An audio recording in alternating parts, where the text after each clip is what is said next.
He was once a hero admired by all, personally sending vicious criminals to prison. He thought those criminals would be sentenced to death. But to his surprise, due to the negligence of officials, even more innocent people lost their lives. In order to punish the criminals himself, he became the warden that everyone feared. Not long ago, a news report was airing on TV. The terrifying criminal Hwang Seung-won had finally been captured. The judge decisively sentenced him to death. To escort such a dangerous prisoner, South Korea dispatched heavy security, all for the purpose of sending him to Ruculus prison, a place that held countless criminals. Hwang Seung-won would be locked in the deepest dungeon. The heroes who had given their lives in capturing Hwang Seung-won would also be honored with a hero's burial. Their funeral was scheduled for tonight.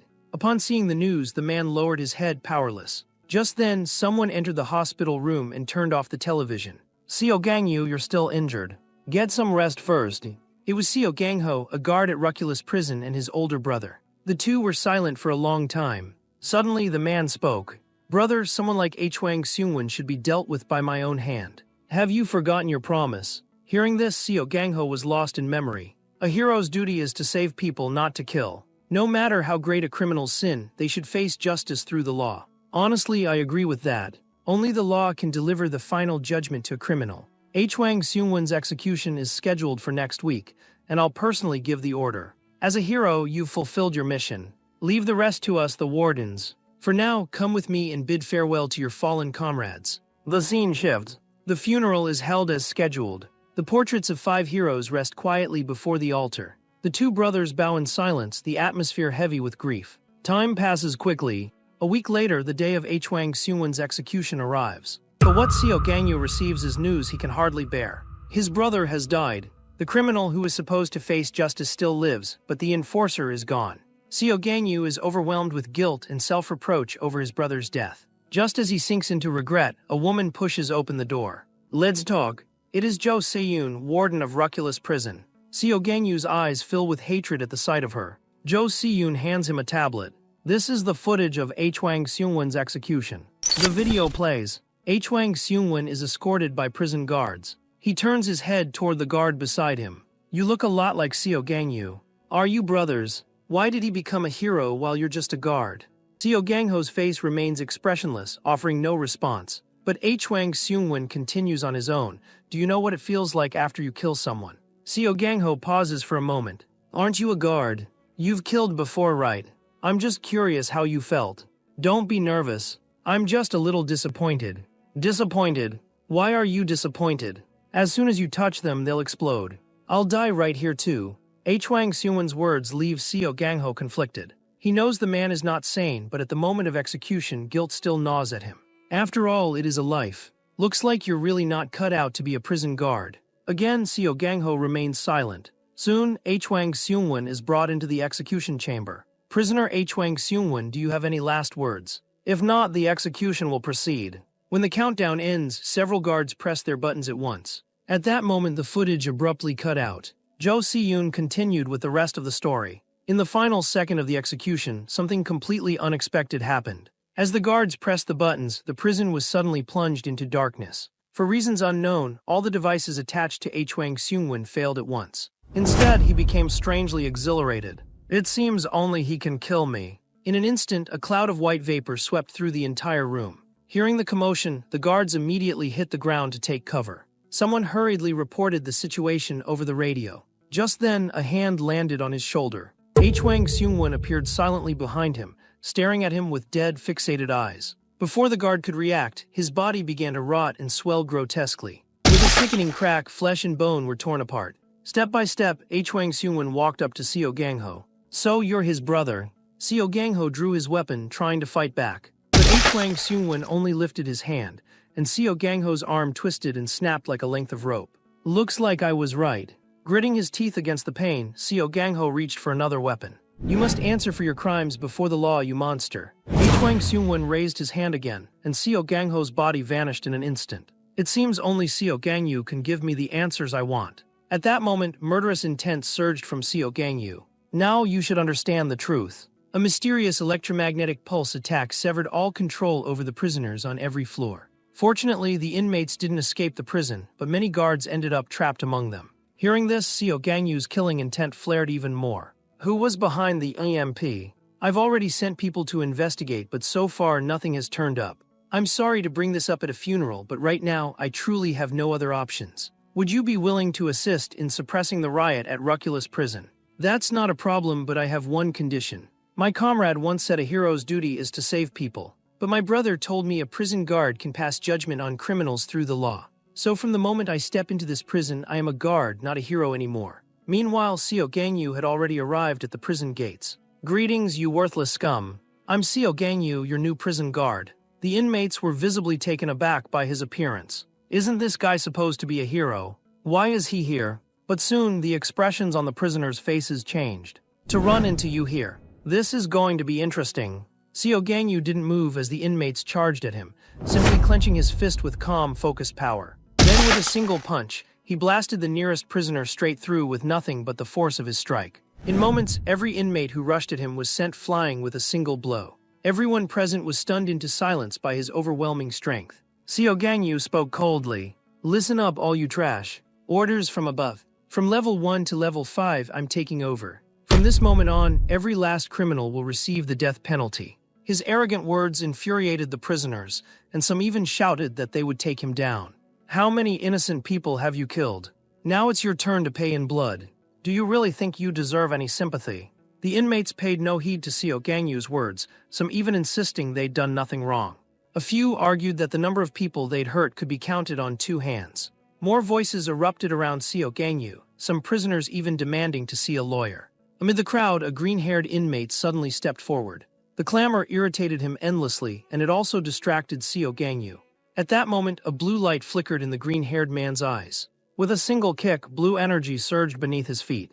He darted through the crowd, hoping to slip away in the chaos, only to find a massive foot blocking his path. A sickening crack sounded as his skull shattered. Seo Gangyu's foot landed squarely on his face. The green-haired prisoner was kicked away like a dead dog, collapsing in a heap. Seo Gangyu's thunderous response left the entire cell block stunned. Now you have a choice. Do you want to wait quietly for your execution, or end up like the green-haired fool, executed right now by me? While the prisoners glanced nervously at each other, one man stepped out. What's there to hesitate about? Of course we choose the second option. If we're going to die anyway, why not take a shot? It's not like we have any other choice, do we? Seo Gangyu's gaze grew icy. I'm not here to bargain with you. This is the last mercy you'll get from me. In that case, there's nothing left to say. The man suddenly roared, drawing everyone's attention. Even if you are a hero among this pack of lunatics, you don't have any real authority. And heroes aren't invincible. I once even helped take down a level 2 hero with a team. His words gave the prisoners something to rally around. So what if he's a hero? He'll die here just like anyone else. Let's enjoy this party. Just as the warden said, you really are trash. The scene shifts. Outside the prison, Jo Siyun is explaining Ruculus Prison's layout to Seo Gangyu. Ruculus is extremely dangerous, with all inmates managed according to their threat level. On the first floor above ground, over 300 prisoners, all prolific murderers. In the first basement level, 100 prisoners capable of endangering an entire city. On the second basement level, 30 inmates who could threaten a metropolitan area. The third basement level holds only 10, each a threat to national security. On the fourth basement level, 5 prisoners with the power to destroy a continent. In the fifth and deepest basement, there are only 3. But these 3 possess the power to destroy the world. Hwang Seungwon is one of them. Although the prison is crowded, only a handful are expected to survive, as the inmates themselves are locked in constant, deadly conflict. But the situation on the first floor is unique. There, all the prisoners are united around one man, Hilasan, who possesses a special ability. He can amplify his allies' power with his voice. Seo Gangyu looked down and spoke into his collar's radio. How sturdy is this prison, really? The reply came. No matter how much force you use, the structure won't collapse. Good. That means I don't have to hold back. On the other side, a man sneered at Seo Gangyu. Who are you trying to fool? Even among the equals, you are a useless hero. I bet you only caught Hwang Seungwon by sacrificing your teammates, didn't you? Don't worry, though. Soon enough, we'll send you to join them. Just then, Hilasan let out a furious roar. The shout gave every prisoner a surge of power. At Hilasan's command, all the inmates charged at Seo Gangyu at once. Yet Seo Gangyu simply swung his arm through the air, and a cross-shaped slash crackling with thunder tore through the crowd. In a flash, lightning swept away the attackers. When the energy faded, more than half the prisoners were already down. Seo Gangyu gathered his strength again. Stomping hard on the ground with one leg, he sent the remaining prisoners flying skyward in an instant. Outside the walls, it felt like an earthquake had struck. As the inmates began to fall, Xiao Gangyu flashed to meet them in midair. His hand transformed into a razor-sharp claw, and he struck from a distance. Mode 1. Red threads sharp as blades pierced through every prisoner, slicing them all cleanly in half. As the bodies hit the ground, the scene was hellish, like a battlefield of demons. Xiao Gangyu's face betrayed not a hint of emotion. He simply spoke into the radio, his voice flat. First floor, all prisoners, execution complete. When Xiao Gangyu finished dealing with the criminals before him, the ground behind him was littered with corpses. He couldn't even remember how many he had taken down. Was it dozens or hundreds? As he ventured deeper into the prison, he found two men who had somehow survived. Xiao Gangyu's eyes were as cold and sharp as blades. You have two choices, go back and wait for judgment or die right now. The burly man, already sentenced to death, didn't care about the warning. Without hesitation, he lunged at Xiao Gangyu. But Xiao Gangyu's speed was beyond human comprehension. The brute was sent flying in an instant, crashing to the ground. The other prisoner was left stunned, gaping in terror. Desperately, the man threw up his hands in surrender, agreeing to put on restraints and await execution. He slowly raised his arms, waiting to be cuffed. But just then, a pulse of violet energy flashed from his palm, shooting out like an energy blast toward Xiao Gangyu. The man thought he'd succeeded, but Xiao Gangyu emerged unscathed. In that moment, he remembered someone's words. People without strength are truly pitiable. There's nothing more satisfying than crushing someone with your own hands. The weak can only hide and sneak attacks from afar. The next second, a heavy fist appeared right before the man's face. There was a sickening crack as his skull shattered, the sound echoing through the cell. With a single punch, Xiao Gangyu obliterated the prisoner's head, as easily as cracking an egg. After clearing out the worthless trash, Xiao Gangyu pressed on. Soon he arrived at a solitary cell. It's been 3 years. You finally came. Long time no see, hero. Xiao Gangyu. Inside the cell was the solitary prisoner of the first floor. Chuck Fielder, a madman known for cannibalizing his own kind. Do you remember me? I thought you'd have changed jobs by now. Cut the crap. Jews. You know what I mean. Chuck Fielder sneered. If your friends could see us meeting like this, what would their faces look like? The scene cuts to the day Chuck Fielder was captured. Xiao Gangyu had witnessed a rage-inducing scene from the shadows. A shrill voice followed. Not bad, ho. Don't you just want to kill me right now? Hearing this, Xiao Gangyu's fists clenched, but just as he was about to act, a gentle voice stopped him. Xiao Gangyu, control your anger. Don't let him get to you. Seeing this, Chuck Fielder flashed a smug, villainous smile. Xiao Gangyu didn't respond, only glared at him coldly. Now the power of lightning crackled in his hand. If you don't answer, I'll take it as a choice for death. Do you know why I killed them? Xiao Gangyu had no interest in Chuck Fielder's words. As soon as the question left his lips, he vanished from sight. Chuck Fielder was already dead, his body in pieces. But Chuck Fielder's voice still echoed in the air. Because I just wanted them to remember me. That's why I chose to finish them off myself. No one else would ever matter so much in their lives. But when terror swallowed them, I knew they'd never forget me. In their final moments, they would remember me forever. If you don't believe me, I can show you the memory of each and every one of them. Or you can just look at one. As Chuck Fielder finished speaking, a figure slowly began to take shape. But just as it started to form, his arm was suddenly severed. I'd love nothing more than to shut your lying mouth myself. What's wrong? Do you not even have the guts to face me now? Chuck Fielder was unfazed by Xiao Gangyu's threat. He kept probing, trying to tear open Xiao Gangyu's weakest spot.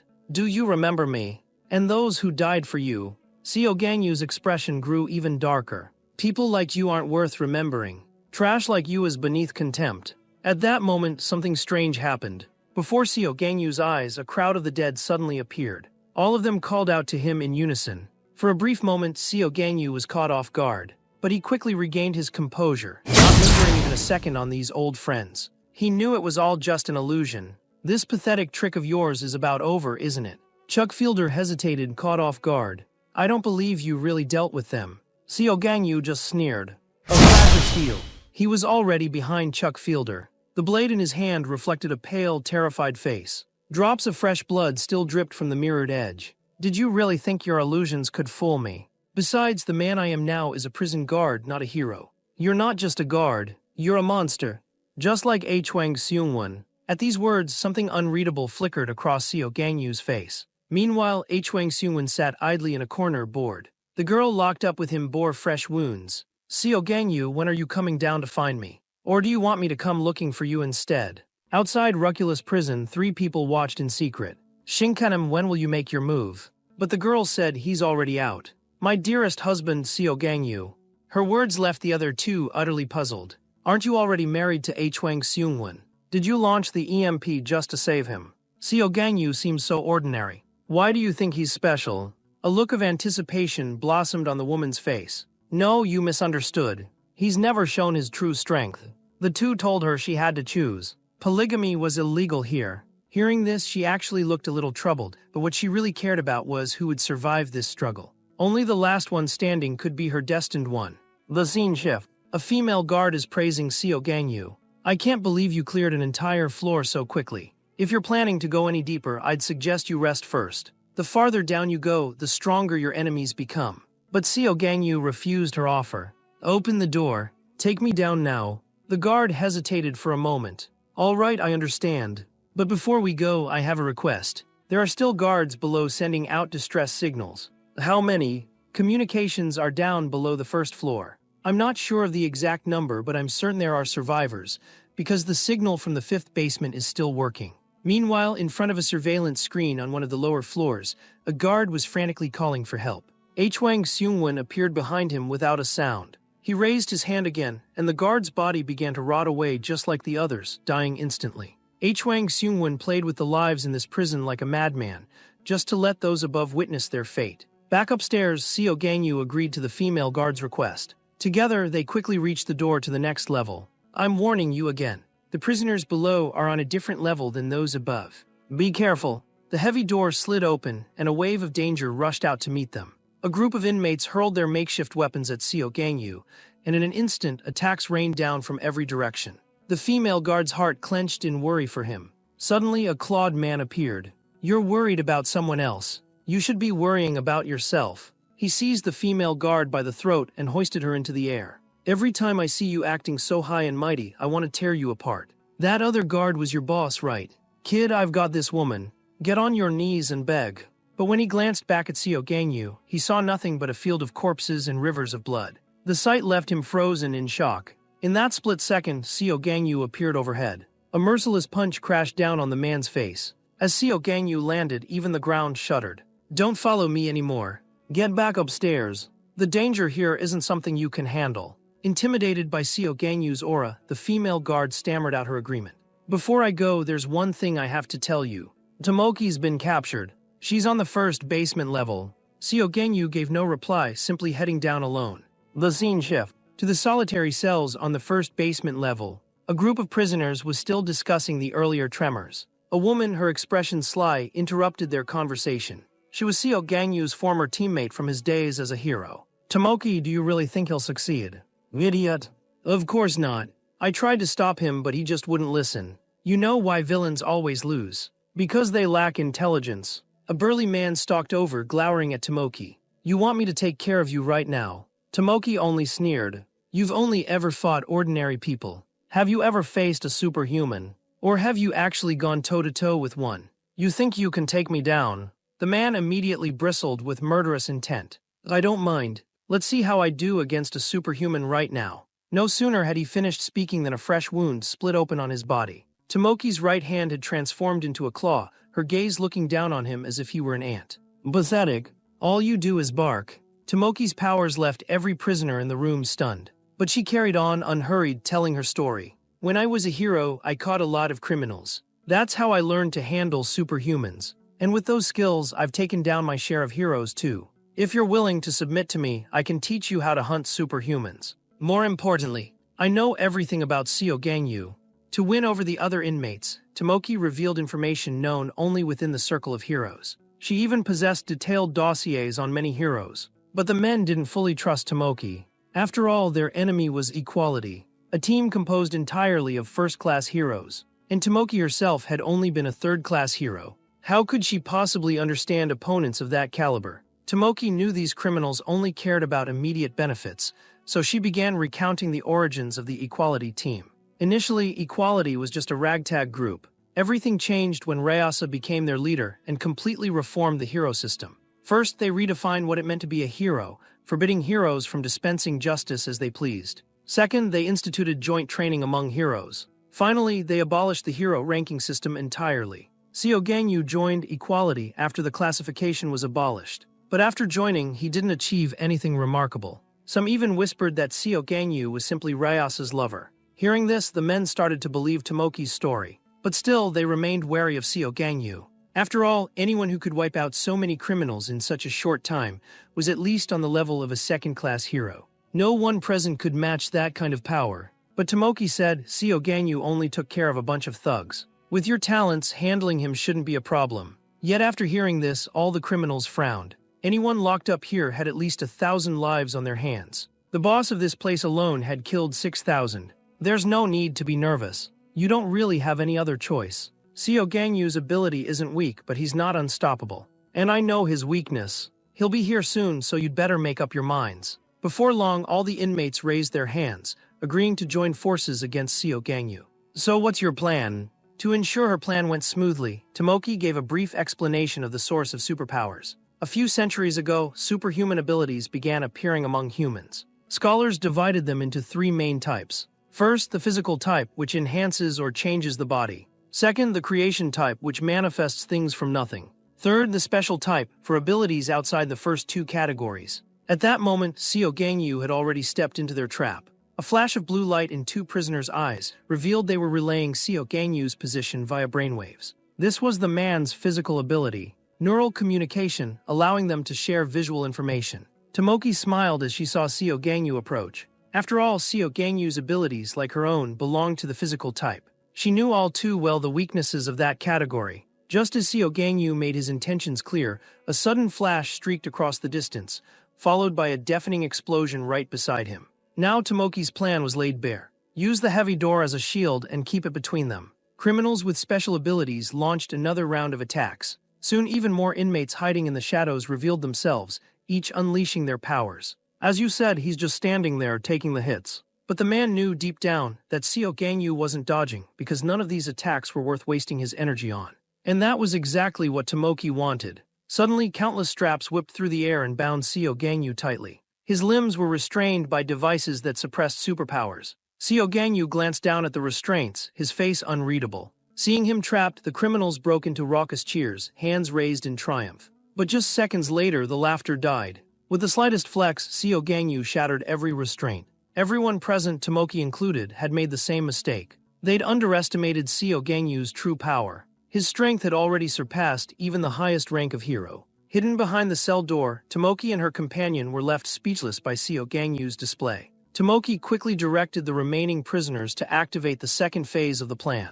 They seized the surviving guards, trying to use them as hostages to threaten Seo Gangyu, hoping to hold him back. But Seo Gangyu merely twitched his finger, and red threads instantly ensnared every criminal around him. This was Tomoki's second mistake. They didn't truly understand Seo Gangyu's abilities at all. While his powers appeared to be physical, they were in truth far more unique and dangerous. Now hidden behind the heavy prison door, the criminals panicked, torn over whether to activate the control device. Desperate to survive, they gambled everything. Some began to threaten Seo Gangyu, warning him not to make any rash moves or they'd trigger the device. Suddenly, Seo Gangyu conjured a massive sword out of thin air, its blade flickering with a menacing dark red glow. He swung the sword at the prisoners. A murderous arc of energy sliced several inmates clean in half. The barrage of reversals left the man in utter shock. "You damned woman! What else are you hiding?" But Tomoki's face was dark, ignoring his curses altogether. She was still puzzling over how Seo Gangyu had broken the suppression device, while the man's insults only grew louder.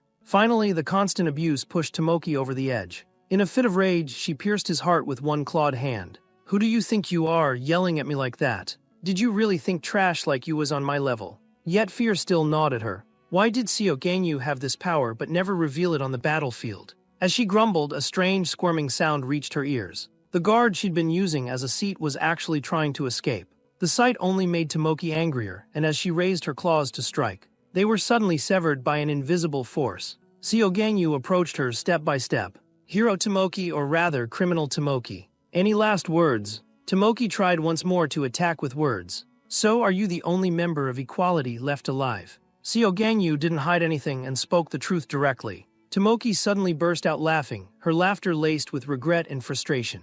"I told her not to play the hero. What a stubborn sister. You're one of equality, but you've killed with your own hands. Do the other heroes know what you've done? You should understand how much Rayasa sacrificed to reform the hero system. But because of you, everything's back to square one. Don't you think you owe something to Rayasa, who gave her life? The scene shifts and Tomoki's past comes into focus. After becoming a hero, she finally saw the building she'd always dreamed of. But in that moment, she sensed something was off. Heroes, as humanity's guardians, couldn't be simply defined as good just because they punished criminals. Some heroes, in order to complete their missions, would even kill captured civilians. Because when carrying out a mission, even if civilians died, these crimes were never made public. After all, the image of heroes was not to be tarnished. Tomoki chose to become a hero mainly for her younger sister, Tommy. Tommy had no powers and always relied on her big sister. To protect her, Tomoki set out on the hero's path. But the more Tomoki was praised by the world, the more twisted she became inside. As a hero, she did not feel pride. Instead, a sense of superiority took root. During one mission, Tomoki accidentally killed a criminal. It was the first time she'd ended a life with her own hands. That accident set her on a path of no return. She started to lose her grip on sanity. In that moment, she experienced a thrill like never before, as if she'd finally found her true self. From then on, Tomoki's killings never stopped. Civilians, criminals, even fellow heroes all became her prey. Her endless slaughter brought her a twisted joy, eliminating heroes weaker than herself. That thrill made her forget her original dreams completely. One night, Tomoki left home for no reason. Her strange behavior aroused Tommy's suspicion, so Tommy secretly followed her. That was how she accidentally witnessed a devastating scene. She saw her sister in the act of murder with her own eyes. Tomoki sensed Tommy's presence behind her, but by then, Tomoki was already lost to madness. She even asked her sister if she wanted to join her. The sight shattered Tommy to the core. Just as Tomoki was about to act again, a chain suddenly wrapped around her arm. Under Tomoki's threat, Tommy finally awakened her own superpower. From that moment, Tomoki became a criminal and Tommy became a hero. At the same time, Tomoki asked Seo Gangyu if Tommy suffered when she died. Seo Gangyu answered honestly, "Tommy was killed by Hwang Seungwon. But before she died, she begged me to save her sister. She sacrificed herself. For you." Tomoki fell silent for a moment. Maybe I shouldn't have asked. Just then, blue light enveloped Tomoki's body. As the light faded, she transformed into another form. In a flash, she vanished from sight. The next moment, Tomoki's blade had pierced Seo Gangyu's body. But the feeling she expected never came. At some point, Seo Gangyu had disappeared from before her eyes. Suddenly, an overwhelming pressure appeared behind her. Tomoki turned, and Seo Gangyu's heavy kick crashed down. The force sent debris flying through the cell. As the dust cleared, Tomoki attacked again. But Seo Gangyu was ready, his fist slamming into Tomoki's abdomen. Blood gushed from her mouth, and she reverted to her original form. "Even if you're a criminal, I don't want to kill the family of a friend." Those words gave Tomoki a fleeting hope for survival. "Please let me go. You're a hero, you can't break your promise. You once swore to Rayasa, didn't you?" Seo Gangyu only stared at her coldly. "My role now is prison guard, not hero. Begging for your life. Does it feel familiar? The people you killed, they begged you like this too, right before they died. And how did you treat them? You know better than I do." With a thunderous crash, the entire prison shook. The noise terrified everyone, except Hwang Seungwon. If anything, it only excited him more, to the point where he wanted to break out of his cell and hunt for Seo Gangyu. Just as he was about to act, a strange force knocked him back. It only sparked a new sense of amusement in Hwang Seungwon. At that moment, an ancient voice echoed out. "Child, are you bored? Do you want Grandpa to play with you for a while?" The speaker was Kingston, inmate 1, held in the 5th and deepest level of the prison. Seeing Hwang Seungwon and Kingston about to clash, the supervising guards were terrified. But the female guard's lips curled into an excited smile. When two beasts go at it, someone's bound to bleed. Still, she secretly hoped Kingston would win.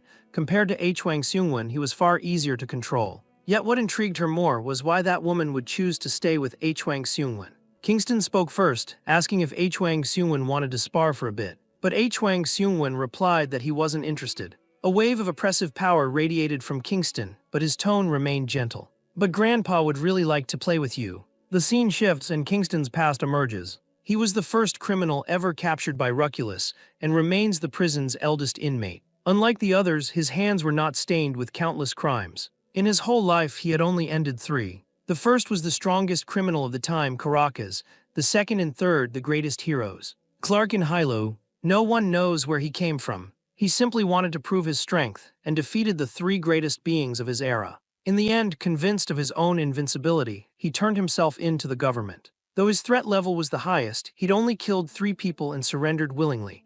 Coupled with a period of tension between the government and the Hero Association, he'd ended up spending 30 years on death row, his sentence never carried out. Now Kingston looked every bit the kindly old grandfather. "I won't kill you. I don't want to leave a bad impression by stepping on young seedlings." Wang Seungwon didn't respond, only slowly raised his hand. Instantly, all the corpses in the cell began to levitate, and in the next heartbeat, with a thunderous pop, every corpse was compressed into a red sphere of blood. "As you wish. Let's make this fun." The words had barely left his lips before every blood sphere shot toward Kingston. The old man didn't dodge, simply stood his ground. As the blood orbs closed in, Kingston raised his hand. His movements slow as if in a dream. Each block left a lingering afterimage. His punches flowed seamlessly, sending every blood sphere flying. Where they smashed against the walls, they exploded, and a rain of blood drenched the room. "I thought you were using telekinesis, but now I'm not so sure. You have other tricks, don't you?" Wang Seungwon replied, utterly bored. "Killing a half-dead old man isn't any fun.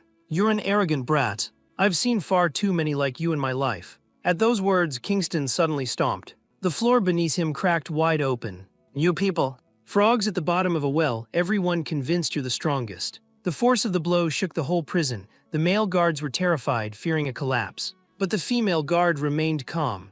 "Don't worry. Not even a first-class hero could break through here. These walls are 20 layers thick." Kingston fixed his gaze on Wang Seungwon. "Let me correct that attitude of yours." In the blink of an eye, he was right in front of Wang Seungwon.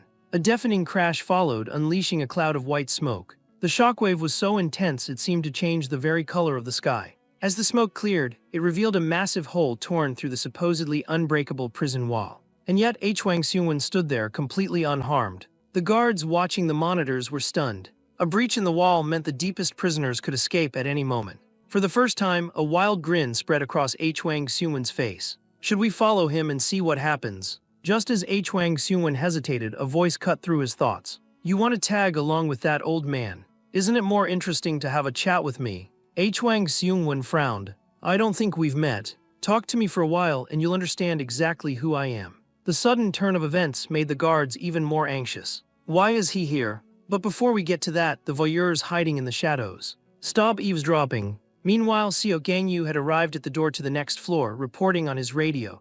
"First basement level cleared. Please open the next door." But only a burst of static answered him. He couldn't tell what was happening. After waiting a long time with no response, Seo Gangyu decided to force the door open with his bare hands. The moment he stepped into the second basement, a heavy smell of blood hit him, but the area was eerily spotless, not a single corpse in sight. Suddenly, a distant cry for help echoed through the space. 2 twisted, monstrous creatures were chasing a female guard. The moment she spotted Seo Gangyu, she shouted a name that shocked him. "Gangho!" But the monsters behind her didn't give them time to talk. In the next instant, those snarling beasts vanished into thin air. "Are you all right?" The female guard threw herself into Seo Gangyu's arms, sobbing. "Weren't you supposed to be on the 5th floor? How did you end up here? Did you finally awaken your superpower? Why did you keep it hidden for so long?" That's when Seo Gangyu realized. She thought he was her brother. "My name is Seo Gangyu. I'm Seo Gangho's younger brother." The guard froze. "You're the hero Seo Gangyu. But why are you wearing a guard's uniform?" "So you're my brother's colleague. This place is too dangerous. You need to get out of here. But before you go, can I ask, who are you really?" The woman smiled. "It's our first meeting, I should introduce myself. I'm your sister-in-law. You and your brother are so alike." Hearing this, Seo Gangyu felt a shock in his heart. At the same time, in a cell on the second basement level, it seems a new presence has arrived. At that moment, Seo Gangyu looked at his sister-in-law in disbelief. "I only knew my brother had a girlfriend.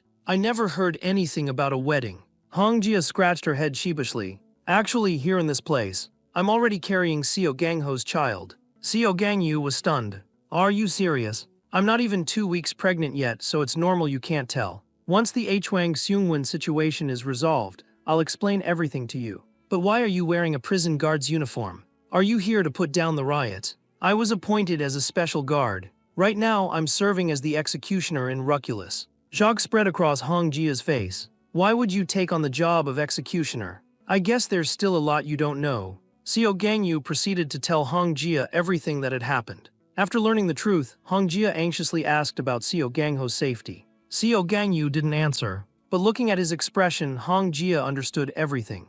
Whether out of his own obsession or for his sister-in-law's sake, Xiao Gangyu mentioned that someone on the fifth underground floor had sent a distress signal. He tried to persuade Hong Jia to go upstairs, citing the danger. But Hong Jia refused. If you want to keep going down, you'll need my ability. I can read the memories of objects I touch, which means I can tell who's truly a criminal. And how does that help us? On the second basement level, there are two sisters, Meal and Male. They have a summoning ability and can call forth special creatures. Once those creatures pierce someone's heart, the victim becomes a puppet. Right now, all the criminals on this floor are under their control. I know those abilities. They're disciples of that sorcerer. But if that's all you can tell me, then I still need you to leave. You might not realize it, but even some of the guards have become puppets. You won't be able to tell them apart, but I can by reading their memories. Xiao Gangyu frowned. If they're puppets, doesn't that mean they're as good as dead? Hong Jia shook her head. They're still alive. If the puppet state is broken, they'll return to normal. But you know as well as I do, the sisters won't spare any guards whatever happens. Hong Jia's voice was resolute. She would do everything she could to persuade them. Before I'm a mother, I'm a guard. My duty is to protect this place. Xiao Gangyu fell silent. He raised his hand. Suddenly, several red threads wrapped gently around Hong Jia. With Xiao Gangyu's power, she was lifted into the air, floating safely. This is my ability. Don't worry. It'll protect you and keep you from harm. He didn't explain further, simply moved forward. Soon they encountered a group of radiant, haloed puppets. These are Meal's creations. Many of these puppets were once guards. Guards, where are they? Hong Jia activated her power. Psychometry. She quickly pinpointed the last two puppets in the group and relayed their locations to Xiao Gangyu. She was about to analyze the differences between the puppets further, but Xiao Gangyu abruptly severed her vision and blocked all sound. In order to subdue the criminals quickly, Xiao Gangyu had no choice but to use such extreme means. He knew that in this moment there was no distinction between guard and criminal. He unleashed his power. Countless red lines shot forward, binding the two identified puppets. The rest of the puppets surged toward him, attacking as one. With a single punch, he shattered a puppet's head. More puppets swarmed him. Xiao Gangyu lashed out again, the force of his blows sending them flying. In just a few moves, he had cleared the air of puppets. Not far away, someone was watching through a crystal ball. The very sisters Hong Jia had mentioned. This stranger, his strength seems even greater than our teacher's, maybe even stronger than that woman's. Xiao Gangyu released the restraints on Hong Jia. Hong Jia, still shaken, demanded, "Why did you lock me up? What just happened?" It was clear she'd been deeply frightened. Xiao Gangyu replied calmly, "I should have told you earlier. The guards have already been isolated, and the other criminals have all been executed by me." Executed? Hong Jia froze. But executions are supposed to happen on the fifth floor, aren't they? Do you mean you killed them yourself? That's right. Is there a problem? Was this your own idea or were you ordered to do it? Xiao Gangyu answered without hesitation, both. Hong Jia fell silent for a moment, her expression tinged with worry. Xiao Gangho mentioned you before. Are you really all right? I'm just doing my duty as a guard. There's nothing wrong with that. Hong Jia suddenly grew agitated. A guard's duty isn't to kill. We're supposed to rehabilitate them. Xiao Gangyu's expression darkened and he cut her off coldly. Don't talk to me about ideals. I know exactly what I'm doing. Everyone locked up here is a mass murderer. Whether I'm a guard or a hero doesn't matter anymore. What I regret is not realizing sooner that these people were beyond saving. I should have wiped out every last one of them who'd forfeited their right to be human. Hong Jia's voice trembled, whether with fear or shame it was hard to say. But they're still people. Xiao Gangyu's anger flared again. Do they really deserve to be called human? Every criminal on this floor has thousands of lives on their hands. I executed them because that's what they deserved. You have psychometry. You can sense their emotions. You think they all have stories. But have you ever thought about the stories of their victims? They were all sentenced to death anyway. Does it really matter who carries it out? Hong Jia tried to argue again, but Xiao Gangyu cut her off. If you're going to try to stop me, I'll have to send you back up. Right now, I just want to handle things my own way. The two fell into a heavy silence as they pressed onward. Suddenly, a group of puppets blocked their path. Are any of those puppets guards? Xiao Gangyu asked. Hong Jia quickly answered, the last three. Xiao Gangyu immediately dropped into a fighting stance. Hong Jia looked at him and muttered under her breath.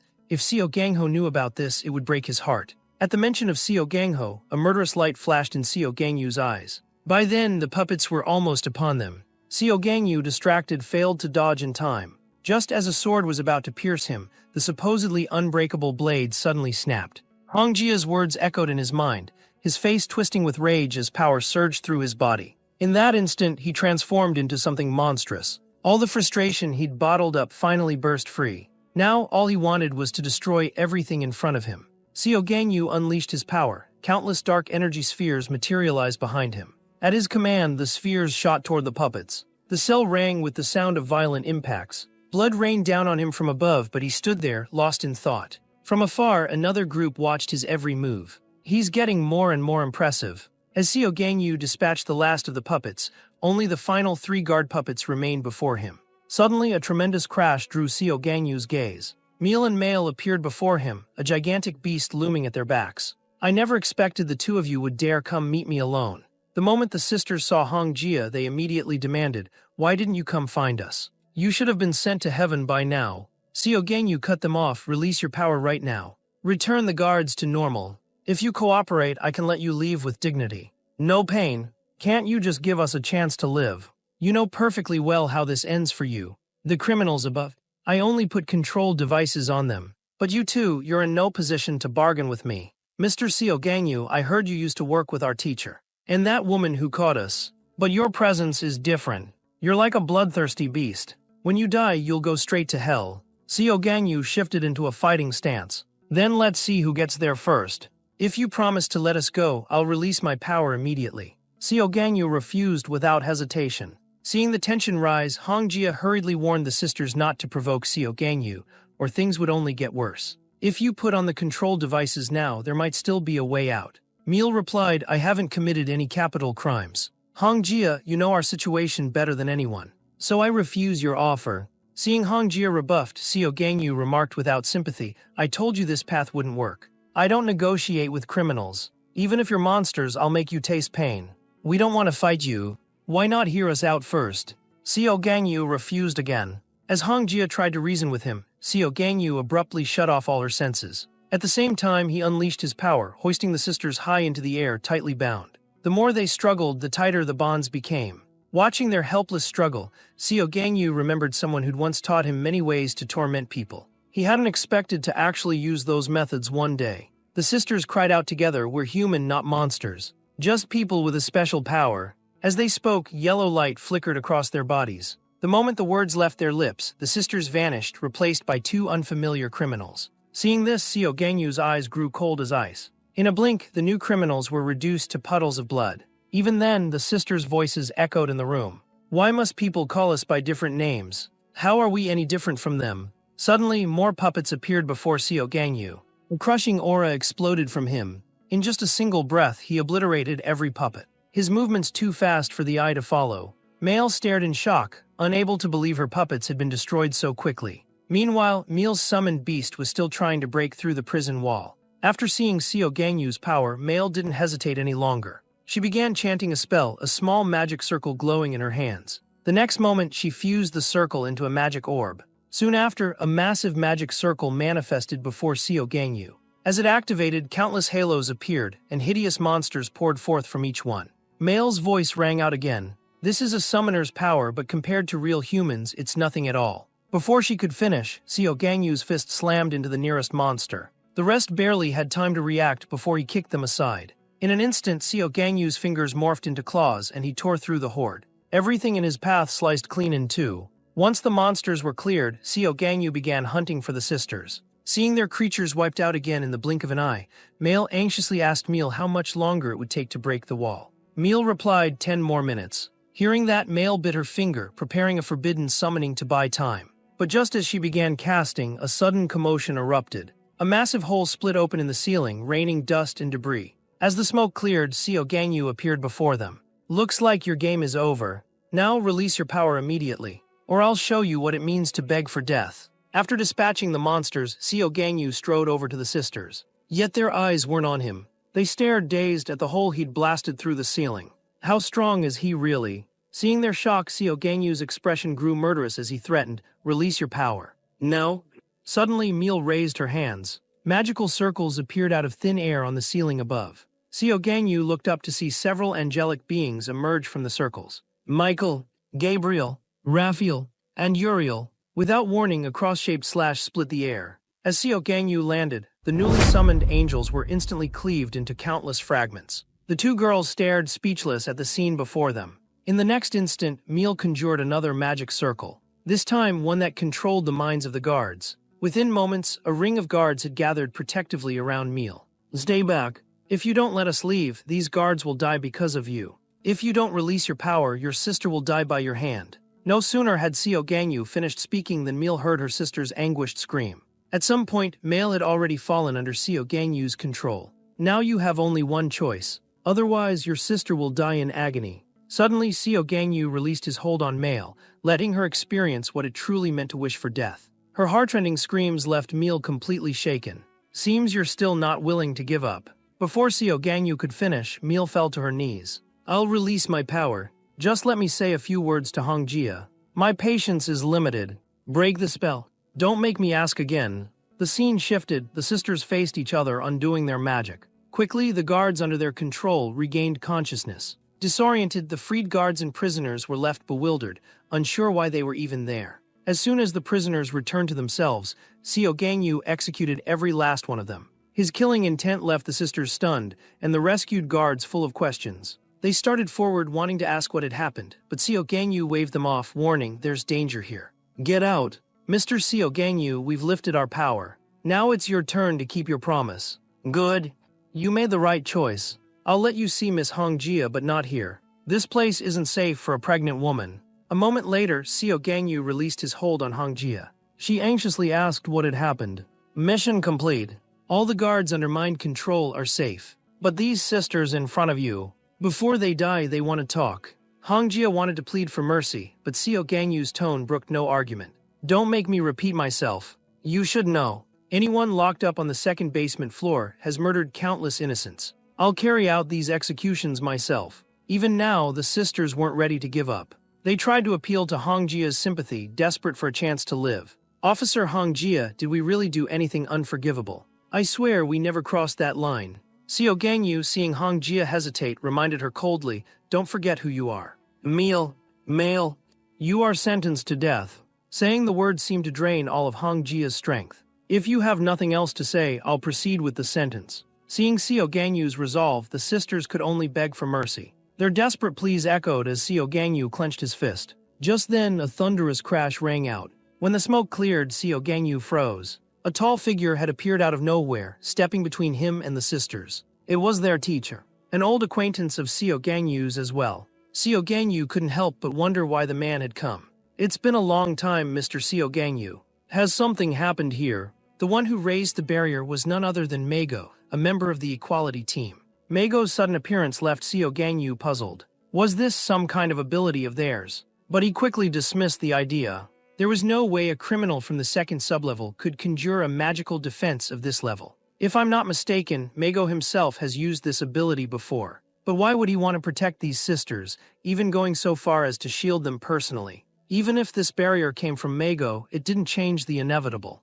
These sisters had to be executed today. As soon as Seo Ganyu finished gathering his strength, he slammed his fist against the barrier. With a single blow, cracks webbed across the shield. But matters didn't end as he'd expected. Behind Meigo, even more magic circles blossomed into existence. The barrier Seo Ganyu had just shattered was only the outermost layer. Seeing this, veins bulged on Seo Ganyu's forehead in frustration. "Just how many layers of magic have you stacked, old man?" Yet what concerned Seo Ganyu more was Meigo's true intention. He attacked again and again, each strike shattering a layer of the barrier like breaking glass. But when he finally broke through the last of them, a sense of unease gnawed at his heart. No matter how he tried to brush it off, Seo Ganyu couldn't shake the feeling. In that moment, memories flooded his mind. Back then, all the members of Equality were still alive. They watched Meigo with warm smiles, while a group of children gathered around him. "Isn't the old man tired yet?" As they joked, Meigo called out, "Don't just stand up there, come down and play with us." Soon, everyone was playing with the children.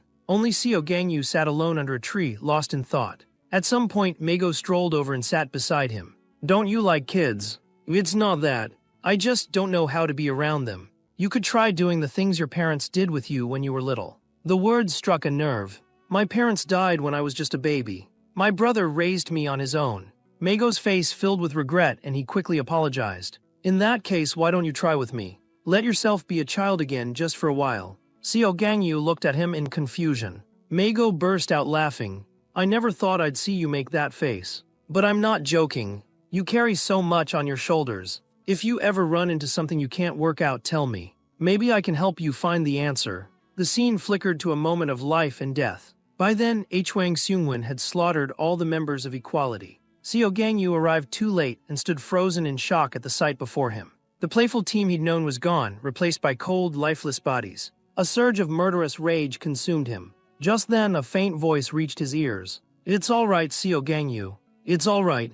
Everything will pass in time. Back in the present, Seo Gangyu had shattered Mago's barrier down to its final layer. Meal thought he would destroy it completely, but Seo Gangyu suddenly stopped his assault. Looking at the gentle old man before him, he relented. He wanted to leave Mago his last bit of protection. Abruptly, Seo Gangyu released Hongjia. Can you read memories embedded in abilities? Hongjia was surprised but nodded. Seo Gangyu pointed up at Mago. Please help me read his memories. I want to know what this old man was thinking when he did all this. Moments later, 3 figurines appeared in Hongjia's hands. The memories stored within Mago's power. Seo Gangyu frowned at her method, but Hongjia found it adorable. Why do the memories of these prisoners show up too?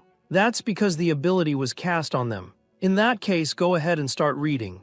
But let me be clear. No matter what these criminals have been through, I'll still carry out the execution. As Hongjia activated her power, Meal and Mail's memories began to surface. An auctioneer's gavel rang out. Now we begin the auction of some very special items. A crowd of imprisoned people was paraded before the bidders. These people had become the playthings of the wealthy. In the prison's deepest darkness, Meal and Mail were locked away. They were only 6 years old then. Meal and Mail's childhood was spent inside such a cage. Their father had sold them into the underground auction house. The buyers here all had their own twisted desires, and their greatest preference was for slaves with special abilities. The sisters happened to be summoners, but their particular power was not in high demand. Just as the auction house was about to dispose of them, someone bid a high price and bought them. The buyer stared at the sisters in delight.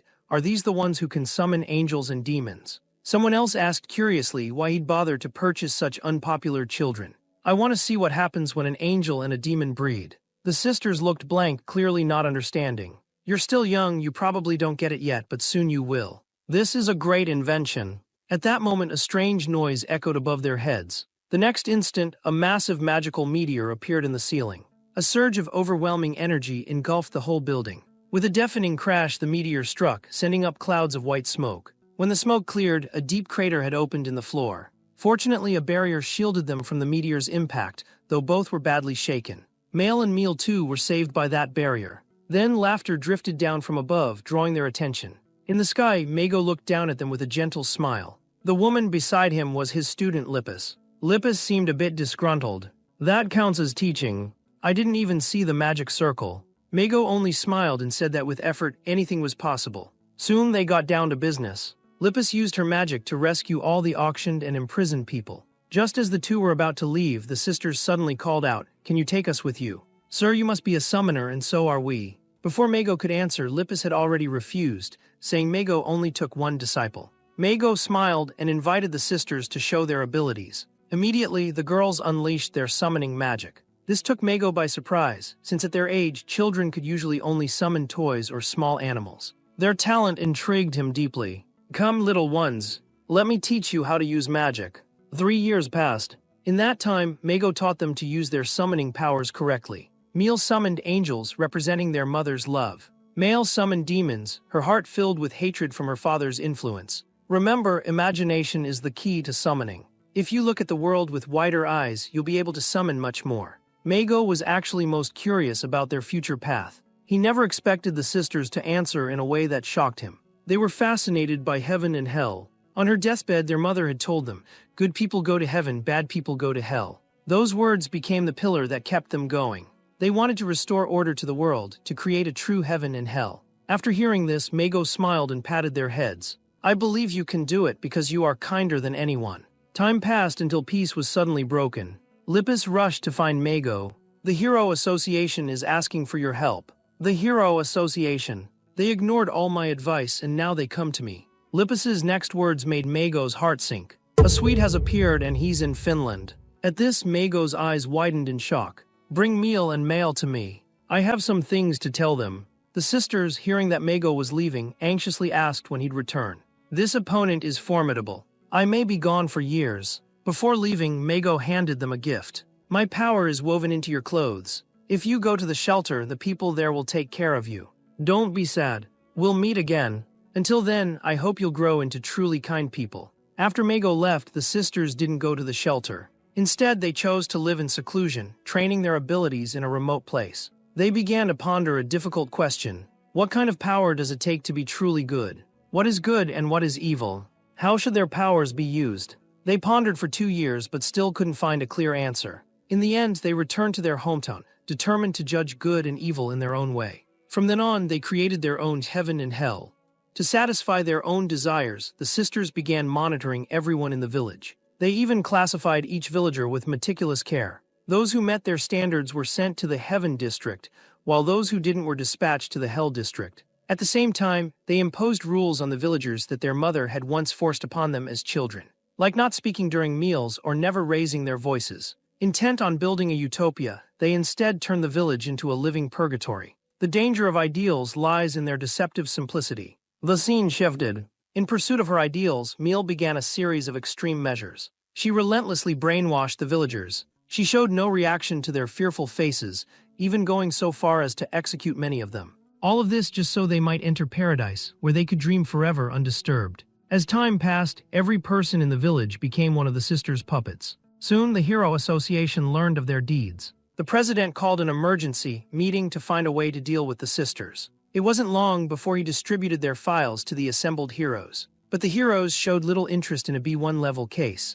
After all, only B2 level missions counted toward promotion. Even so, one hero was curious. Why had such a major crime occurred in an obscure little village? To answer their questions, the president explained the sisters' background in detail and specifically warned everyone. They were Mago's disciples. At the mention of Mago, the room fell silent and a quiet argument broke out. No one wanted to touch this mess. At that moment, a young woman interrupted the bickering. Sitting across the table, she slowly raised her hand. I think I'll take this mission. The scene shifted to the outskirts of the village. Kyusu had already arrived at the gate on her motorcycle. The sight that greeted her left her stunned. Countless puppet-like halos floated above the village. No sooner had she set foot in the village than the sisters saw her through their crystal ball. But Kyusu remained oblivious, her curiosity boundless, even pausing to take selfies with the puppets. Is this a special type of ability? All it does is make people sleep.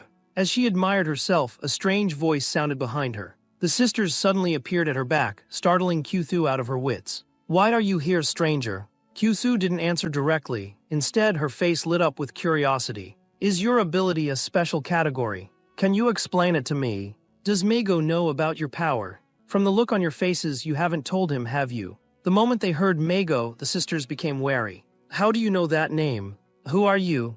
I'm your senior. I used to be Mago's disciple, though later he cast me out. He was always fascinated by anything sharp. He once told me if you want to master attack magic, you have to master defense magic first. But I never liked defense magic, so I ignored him. After that, he gradually lost interest in me. I couldn't bring myself to obey him. He was just too strict.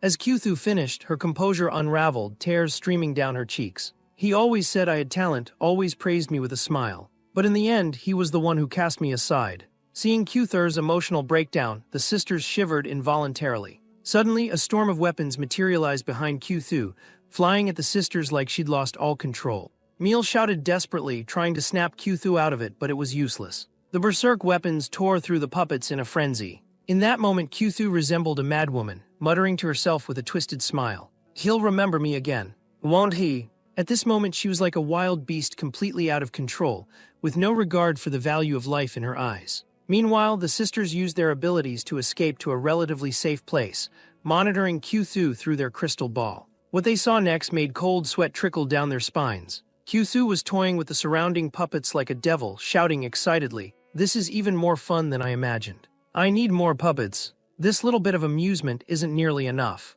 Just as Kyuthu prepared to launch another attack, the sisters suddenly appeared to block her strike. Seeing them, a gleam of excitement flashed in Kyuthur's eyes. Your defensive magic is impressive. Your fundamentals are solid. Before she finished speaking, a puppet appeared behind her. But such a trick was nothing for Kyuthu. It took her barely a second to destroy it. Your defense is good, but you've neglected your attack magic. You demon. One day you'll go to hell. Kyuthu just shrugged, unconcerned.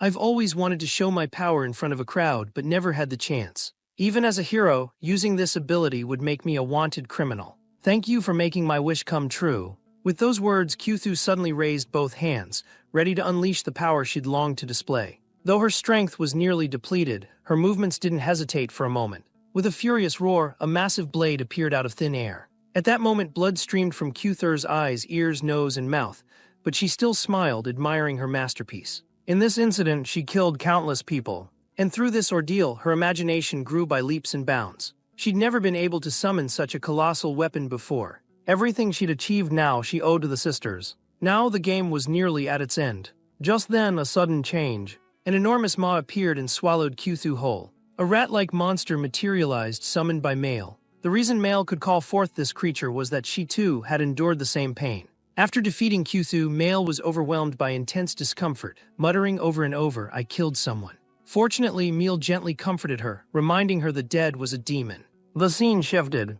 A year later, the sisters arrived in a new city, where they established an even larger utopia. Meanwhile, the Hero Association reopened their case. This time, the sisters' case was upgraded to B2 difficulty. When Meigo returned to the association after his mission, he caught sight of the sisters' file. The president's expression was grave as he questioned Meigo. Meigo was about to set off in search of the sisters, but the president stopped him. "This case will not be assigned to you. I heard you killed a Swede before coming back, but that doesn't seem to be the truth. You handed him over alive to the government. Given that, I have no reason to let you do as you please. Looks like we can't communicate any longer." As soon as Meigo finished speaking, the president slammed his hand on the table. "I said you can't take this case. That's enough. You're nothing but a power-hungry maniac now." As the two reached an impasse, a voice broke through their argument. "Enough, both of you." Rayasa approached. "I'll go in Meigo's place." The president agreed immediately. This would be the perfect opportunity for Rayasa to earn a promotion. As she was leaving, Rayasa suddenly called out to Meigo. Her silhouette, bathed in the sunset, stood against the setting sun like a guardian emerging from the night. She told Meigo, "Trust me. I'll do my best to persuade them." The scene shifted once more. In that new city, the sisters, sensing another intruder through their crystal ball, exchanged glances. How much sin does this invader bear on their shoulders this time? At that moment, Rayasa had already arrived in the city where the sisters were hiding. 3 puppets floated before her, the bodies of heroes who had previously attempted this mission. Fortunately, though they'd lost consciousness, at least they were still alive. The sisters suddenly appeared, confronting Rayasa and demanding her purpose. "My name is Rayasa. I'm a hero and I've come to take you back." The moment the word hero left her lips, the sisters' eyes flashed with wariness and hostility. A magic circle bloomed in Mail's hand, and countless monstrous creatures materialized behind them. "Please leave now, otherwise you'll be sent straight to hell." "I'm willing to go back," Rayasa replied, "but in return I want you two to come with me." The scene shifted. The fight had already begun, but Rayasa's strength was overwhelming. The sisters quickly wiped out all her summoned beasts. "You're both good children," Rayasa said softly. "In your attacks I sensed no intent to kill. If everyone who came for you was as kind as you are, things wouldn't be so complicated. You've defeated those who stood in your way, but even as you did, you wondered if you were in the right." With Rayasa drawing closer step by step, fear flickered in the sisters' eyes. "Don't be afraid. I won't hurt you. But what you've done is still wrong. Your teacher is heartbroken." At the mention of teacher, the sisters froze. "Don't put your faith in impossible dreams anymore." Just then, a gentle hand reached out. "Let me release your power. Let's go back together. Your teacher is still waiting for you." Something in Rayasa's warmth made the sisters choose to trust her. Soon after, Meigo appeared behind them. The moment they saw him, the sisters threw themselves into his arms. "Teacher, we actually have a special power. But our mother told us never to let anyone know. Teacher, we heard you only accepted summoners as students. Is that true?" Meigo was surprised. "Who told you that?" "A hero named Kyusu. That's what she said." "I see. Actually, I never took her as a disciple. I only met her once at the association, gave her a little advice, that's all." On the way back, the 3 of them chatted about all that had happened over the years. The sisters talked about how hard they tried to grow, to be good girls, and wondered aloud why people always misunderstood them. But even now, they didn't fully understand themselves. Watching the sisters as they drifted off to sleep, Rayasa approached Meigo. "Looks like you've finished talking, haven't you? Rayasa, can you entrust them to me?" "Meigo, you know what they've done. By law, forgiveness is nearly impossible for them. They've just lost their way. If you let me take them, I'll help them find the right path. You know this is hard for me too." The law now allows the death penalty for minors, but the law is the law. That's my bottom line. A hero's duty isn't to reform criminals. I understand your struggle, but this world is full of problems. Mago, will you work with me to change it? Mago was stunned. What do they have to do with that? Because I'm going to change this world. I agree, but I have one condition. Until they're adults, please don't let them die. Let me use my power to protect them. Ryasa agreed to his request. Let this power guard them until they grow up. Before they do, we will change the world. The scene shifted. Seo Gangyu finished listening to the sister's story. That familiar question echoed again, reminding him of Ryasa. Will you help me change the world? The sisters, seeing Seo Gangyu, rushed to explain. We only judged by our own rules. Isn't the law just another set of rules for this world? Seo Gangyu said nothing, only lowered his head in silence. Hongjia tried to persuade him, but before she could finish, Seo Gangyu used his power to restrain her. He pressed forward, his aura closing in step by step. We did nothing wrong, please let us go. Don't come any closer, I've thought it over again. I think we really did do something wrong. Seo Gangyu remained silent, walking right up to the sisters and raising his fist. Now the sisters could feel the terror of death. Mago's apparition slowly faded away. Seo Gangyu's fist fell and the entire prison shook with the force. Moments later, the sisters were miraculously unscathed. Seo Gangyu's fist had stopped just in front of them. His face was twisted with rage, as if wrestling with his own conscience. And then everything changed. With a piercing scream, the sisters were instantly torn apart. A woman in a gown holding a bouquet of flowers appeared before him. Seo Gangyu stared stunned as the sisters were ripped to shreds. Why do you think so much? Thinking doesn't suit you. You're even more handsome than you look on TV. Hello, my husband. Your bride has arrived. Just as she was about to introduce herself, Seo Gangyu's fist was already flying toward her face. But that unstoppable punch was easily blocked by the man standing behind the woman. Cannies, don't be impulsive. He'll be your master soon enough. Let me introduce myself first. The woman had barely finished speaking when Seo Gangyu struck again. This punch nearly tore the air apart but was still stopped by the woman's power. You really have no patience, do you? Since we'll be spending a long time together, why not have a proper conversation? My name is Sinka. My ability is to manipulate space. I am the Eve of the new humanity. At that, Seo Gangyu froze. After a few moments of silence, he just muttered how tired he was. I'm just so tired. Mentally exhausted. And now another crazy woman shows up. Sinka didn't seem bothered at all. I might be the most rational person in the world. Did you know? Humanity is teetering on the edge of extinction, regressing with every step. If things go on like this, we'll die out. Seo Gangyu, who do you think is the greatest threat to mankind? Is it those wicked criminals or the heroes of the past? Actually, it's neither. In my eyes, they're not even real threats. The true rot at the heart of humanity comes from those without power who call themselves ordinary people. These genes must be eliminated. Only superior genes deserve to be passed on. But because of the sacrifices of the strong, the genes that should have been wiped out have spread even further. Take Ryasa's second-generation equality heroes, for example. They had extraordinary genes and yet they're dead. According to nature's law, those who cannot evolve are meant to be eliminated. But they tried to defy the heavens. And you, Seo Gangyu, possess even more perfect genes. Right now, you're already enjoying the thrill of hunting the weak. From the moment I saw you, I was drawn to you. This prison is a gathering place for the superhuman new breed. If we clear out all the heroes who stand in the way of evolution, inferior humans will eventually disappear. We will build a world where only the strong survive. I call it Alpha World. Don't worry. If those heroes are willing to join us, we'll accept them too. We're not extremists. I'll avoid harming innocents as much as possible. But the birth of a new world inevitably will be written in blood. In the world I create, you'll be Adam of the new era. And I'll be Eve. The children we bear will lead humanity's evolution. At first, I thought Hwang Seungwon was Adam, which is why I saved him with an electromagnetic pulse. Seo Gangyu had seemed indifferent, but now his expression finally shifted. But the security in this prison was far stronger than I anticipated. No external attack could breach it. That's why, when we got our hands on the prison layout, we decided to use the electromagnetic pulse. After rescuing Hwang Seungwon, I spoke with him. He's still underage, hasn't even reached puberty. You know, abilities only fully awaken in adulthood. But I don't have that much time, so I found a more efficient solution. Until Hwang Seungwon comes of age, I'll stand with you. For the sake of humanity, when he matures, we'll work together. Because I've already found a way to solve your genetic problem. I'll make sure both your superior genes are passed on. What do you think? The two of you can form a family without blood ties. This way, you might even find reconciliation. I trust you know what I mean. Suddenly, a murderous aura surged from Xiao Gangyu. You're the mastermind behind that electromagnetic attack, aren't you? No, I was talking about something else. Your brother was a guard. He died in that electromagnetic assault. But we can build another family. I'll make it bigger and bigger. So what do you think of my proposal? As soon as she finished, Xiao Gangyu raised his hand. He was like a wild beast unleashed, muttering over and over through clenched teeth. This damned woman, I'm going to tear you apart.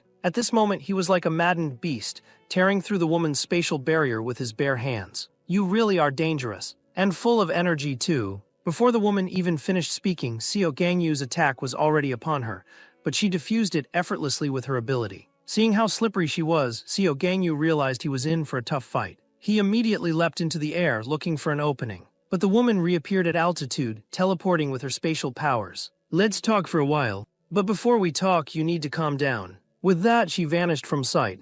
Xiao Gangyu unleashed his ability again, racing back to the prison at incredible speed. His killing intent had only grown stronger. In a blink, his signature cross-shaped slash cleaved toward the woman once more. At the same time, he flashed right in front of her. No matter how quick or ferocious Xiao Gangyu's assault, he still couldn't lay a finger on her. She could slip away at any moment, vanishing from his reach with spatial magic. Now the two of them seemed to be playing a deadly game of hide and seek. No matter how fiercely Xiao Gangyu attacked, he simply couldn't touch her. Far from unsettled, the woman seemed even more intrigued by his frustration. It's about to shut down. I hope you can catch me before it does. Just then, Xiao Gangyu suddenly activated Mode 1. One hand transforming into a razor-sharp claw. The woman watched him with great interest, asking what modifications he'd made to the B1 base. She was distracted for just a second, and Xiao Gangyu's claw was already at her face. He'd opened a new form, his speed soaring to another level. But even so, he couldn't catch her. No, you're even faster now,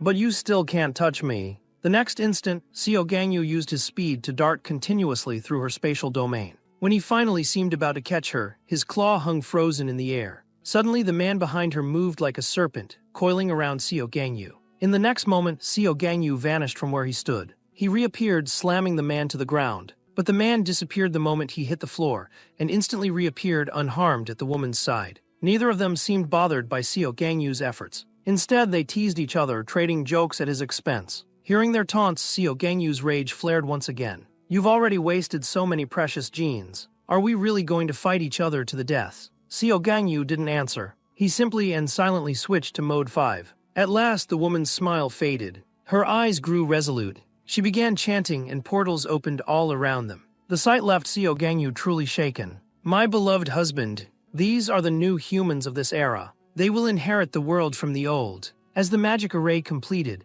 the criminals from the third basement floor stepped out one by one. I can't believe Mago is dead. He should have been mine to deal with. A Swede summoner type. Ho, physical type. Vriatua, physical type. Natura, physical type. Bachanil, special type. Vedi, special type. Mors, physical type. Hyanjuyang, special type. Next, the criminals from the fourth basement floor emerged. Jintatsu, special and physical type. Zdivna, physical type. Terapia, physical type. Maldity, firearms summoner and special type. As time passed, Xiao Gangyu's mind began to waver. A familiar figure approached slowly. The prisoners from the fifth sublevel had arrived. Lahore, special type. And Hwang Seungwon. When Hwang Seungwon appeared, a terrifying force erupted around Xiao Gangyu. He unleashed his ultimate form, Mode 0. Seeing this, Hwang Seungwon showed not the slightest fear. Instead, a smile curved his lips. In that moment, the two of them saw no one but each other. With a thunderous roar, their battle finally erupted, the ferocious shockwaves rippling through the entire prison. This is a truly savage fight. Let's hope no one else gets caught up in it. Meanwhile, the prison guards on the other levels scrambled to escape. What the hell is happening down there? The scene shifted. Xiao Gangyu and Hwang Seungwon were locked in a relentless clash, while the other criminals watched the spectacle in rapt attention. Most of them had never seen Xiao Gangyu like this before. So this is why Rayasa tried to stop Xiao Gangyu from going all out.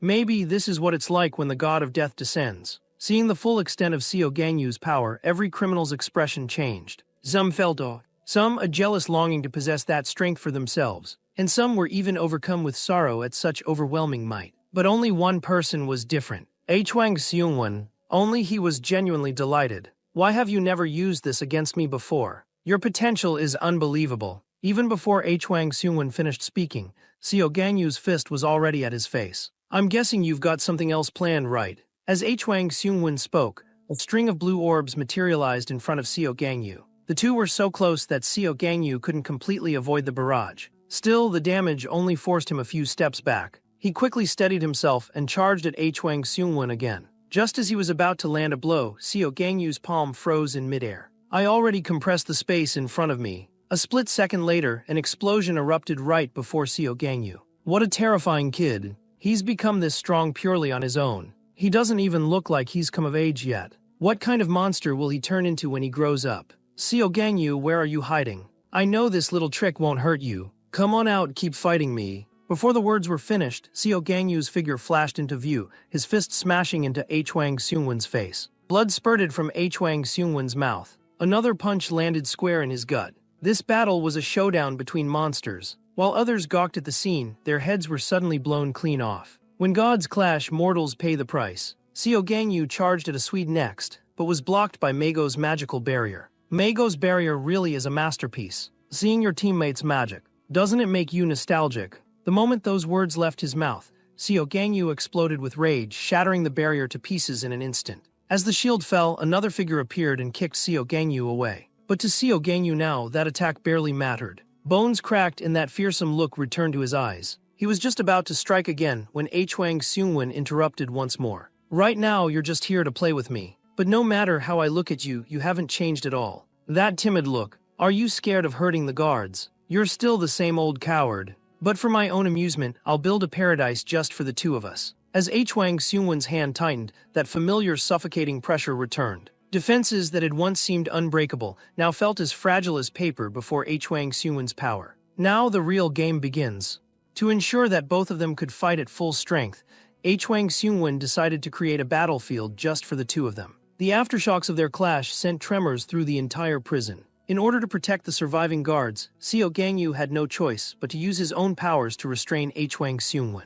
I didn't expect this prison to be even sturdier than I imagined. While Hwang Seungwon was caught up in his excitement, a flash of red suddenly appeared before him. But this surprise attack was blocked by a surge of spatial power. Not far away, a woman raised her hand, using her ability to shield Hwang Seungwon from harm. Mr. Seo Gangyu, you shouldn't interrupt someone while they're using their abilities. There's far too much dust in here. Why don't we take this elsewhere? As soon as the woman finished speaking, Jin Tatsu reached for a stone on the ground. She activated her power, and the unremarkable stone instantly transformed into a longsword. Even the woman couldn't help but marvel at the sight, though she was more curious about what Jin Tatsu intended to do. Jin Tatsu swung the longsword, slashing swiftly at the great gate before her. The woman was left a little speechless, even teasing, "Looks like we can just walk out through here." The scene shifted to a bustling city street, where all the passers-by stopped in fear, staring ahead. Seo Gangyu had appeared out of nowhere, but as a magic circle glowed beneath his feet, he vanished from the crowd in an instant. When he reappeared, he was already high in the air.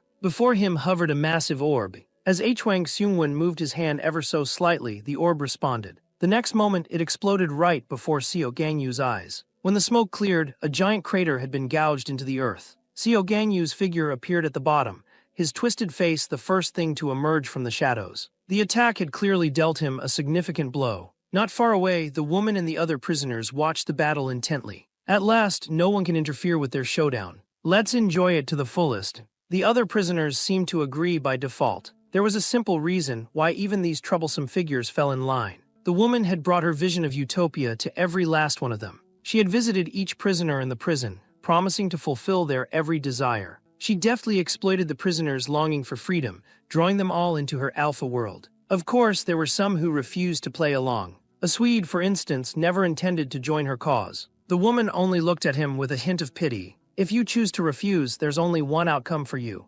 death.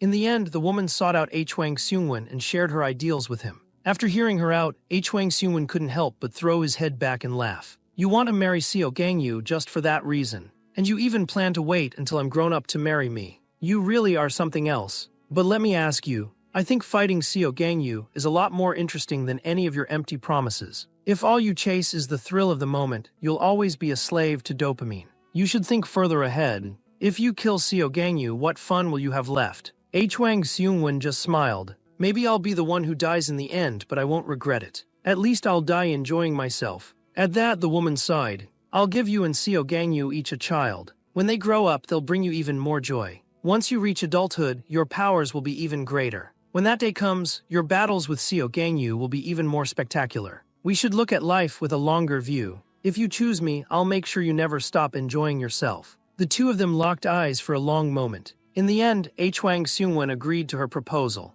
But let's be clear. I don't like you, so how are we supposed to get married? The woman didn't mind at all. With absolute confidence, she looked at him and said, I'll make you fall in love with me. The scene shifted again. No one knew how long the two had been fighting. Now, Hwang Seungwon looked a little worse for wear. Looks like I can't hold you off with just one hand anymore. Are you going to stay silent forever? Or is it that you're unable to speak at all right now? Do you know what I'm holding? This is your brother. Hearing those words, rage surged through Seo Gangyu. Now he was like a beast completely out of control. The once missing piece of his face was slowly healing. In this moment, he was utterly consumed by madness, hurling himself at Hwang Seungwon with everything he had. Yet his opponent remained as calm as ever. As Hwang Seungwon's power flared, the rubble on the ground began to float. In the blink of an eye, the stones formed into sharp spikes. The next instant, all the stone spikes shot toward Seo Gangyu in perfect unison. Seo Gangyu didn't dodge, instead he accelerated his charge. He raised his right arm, gathering power. A second later, fist and stone collided with explosive force. At the moment of impact, the spikes dissolved back into plain stones. Just then, Seo Gangyu's sharp instincts sensed danger. The orb that had been in Hwang Seungwon's hand suddenly appeared right in front of him. As Seo Gangyu drew back his fist to strike, the orb abruptly changed trajectory. He hesitated for just a fraction of a second, and the orb launched its attack. He tried to brace himself, but the force was overwhelming. In just a second, he was smashed into the stone wall. The orb returned to Hwang Seungwon's hand, accompanied by his distinctive laugh. Looks like you hesitated just now. You still can't go all out, can you? Suddenly, I've got a brilliant idea. What if I swallow this thing? Would you be able to attack me then? But it's really too big. I guess I'd better compress it first. But before he could finish, Seo Gangyu's foot crashed down on Hwang Seungwon. Caught off guard, Hwang Seungwon coughed up blood from the sudden blow. With a resounding bang, Hwang Seungwon was pinned firmly underfoot. Seo Gangyu raised his fist again, smashing it down mercilessly onto Hwang Seungwon's face. There was a complexity in that punch, enough to make the ground itself tremble. At that moment, a faint voice rang out. Hwang Seungwon suddenly twisted, grabbing Seo Gangyu by the wrist. In the next instant, a burst of blue light erupted before him. Seo Gangyu instinctively tried to retreat, only to find his body utterly paralyzed. Then a surge of blue energy shot skyward, blazing like a meteor in the night. What a dazzling display of power! If only the two of them could reconcile, how wonderful that would be. But the man behind them dismissed that hope with cold certainty. The battle was drawing to its close. Now Hwang Seungwon stared weakly ahead, while Seo Gangyu, breath-ragged, had already slipped out of Mode 0. Though Seo Gangyu was battered and exhausted, his eyes still burned with murderous intent. Suddenly, a fresh wave of energy erupted from him. It was so enormous that even the prisoners far away were swallowed in its shadow. A mass of dark red, web-like matter rose from the ground. Seeing this, Hwang Seungwon let out a bitter laugh. How many more tricks do you have hidden up your sleeve? It seems I really can't beat you. Seo Gangyu, what does it feel like to kill someone? Are you just like me? No matter how easily you end them, it never brings true satisfaction. Fighting me, finally releasing everything you've been holding in. Doesn't it feel good? You must have suffered so much before, always having to suppress your abilities for the sake of others. Shut up. You don't know anything about me. At that, Hwang Seungwon only laughed, then changed the subject. So this is your final move, isn't it? I'm honestly curious. If I really did grow up like he said, could I ever defeat you as you are now? Seo Gangyu shot him down. That will never happen. You'll die here. As soon as he spoke, that domain-like ability was unleashed. The woman watched anxiously, desperate to know what was happening inside. She activated her own power. A spatial rift tore open inside the domain, and what she saw left her stunned. Hwang Seungwon's body had been pierced by countless crimson threads. He seemed to have lost all signs of life. Seeing this, the woman called out Hwang Seungwon's name in desperation, as if trying to bring him back with her voice. In that instant, she raised her hand, and the next moment she appeared by Hwang Seungwon's side. At the same time, Terapure approached and reached his hand directly into Hwang Seungwon's body. I didn't expect this guy to protect his vital points even in this condition. His fighting instincts are far beyond normal. All right, the operation is done. Now we just wait for him to wake up. Terapure glanced down at his arm, which was now imbued with Seo Gangyu's power. Confronted with that force, he couldn't help but mutter, power like this, it's impossible to feel at ease. Without hesitation, he severed his own arm, and in the next second it grew back good as new. So what should we do with Xiao Gangyu now? Why not just kill him? The woman immediately cut them off. Before that, I want to have a proper conversation with him. The scene shifted. Xiao Gangyu staggered to his feet, the energy he'd unleashed moments ago having nearly drained him dry. He fixed his gaze on the object before him, then slowly reached out and took it in his hand. Staring at what he held, a look of sorrow crossed Xiao Gangyu's face. As if thinking of his brother, he should have been a father by now. As he was lost in grief, the woman suddenly appeared. Xiao Gangyu, come with me. It's not too late to turn back. Her words reignited Xiao Gangyu's fury. He struggled to summon his power but found his strength fading fast. I don't understand why you're so stubborn. Just then, a bolt of yellow lightning crackled around Xiao Gangyu. Looks like your talk fell apart. Let's finish him while he's still down. No objections, right?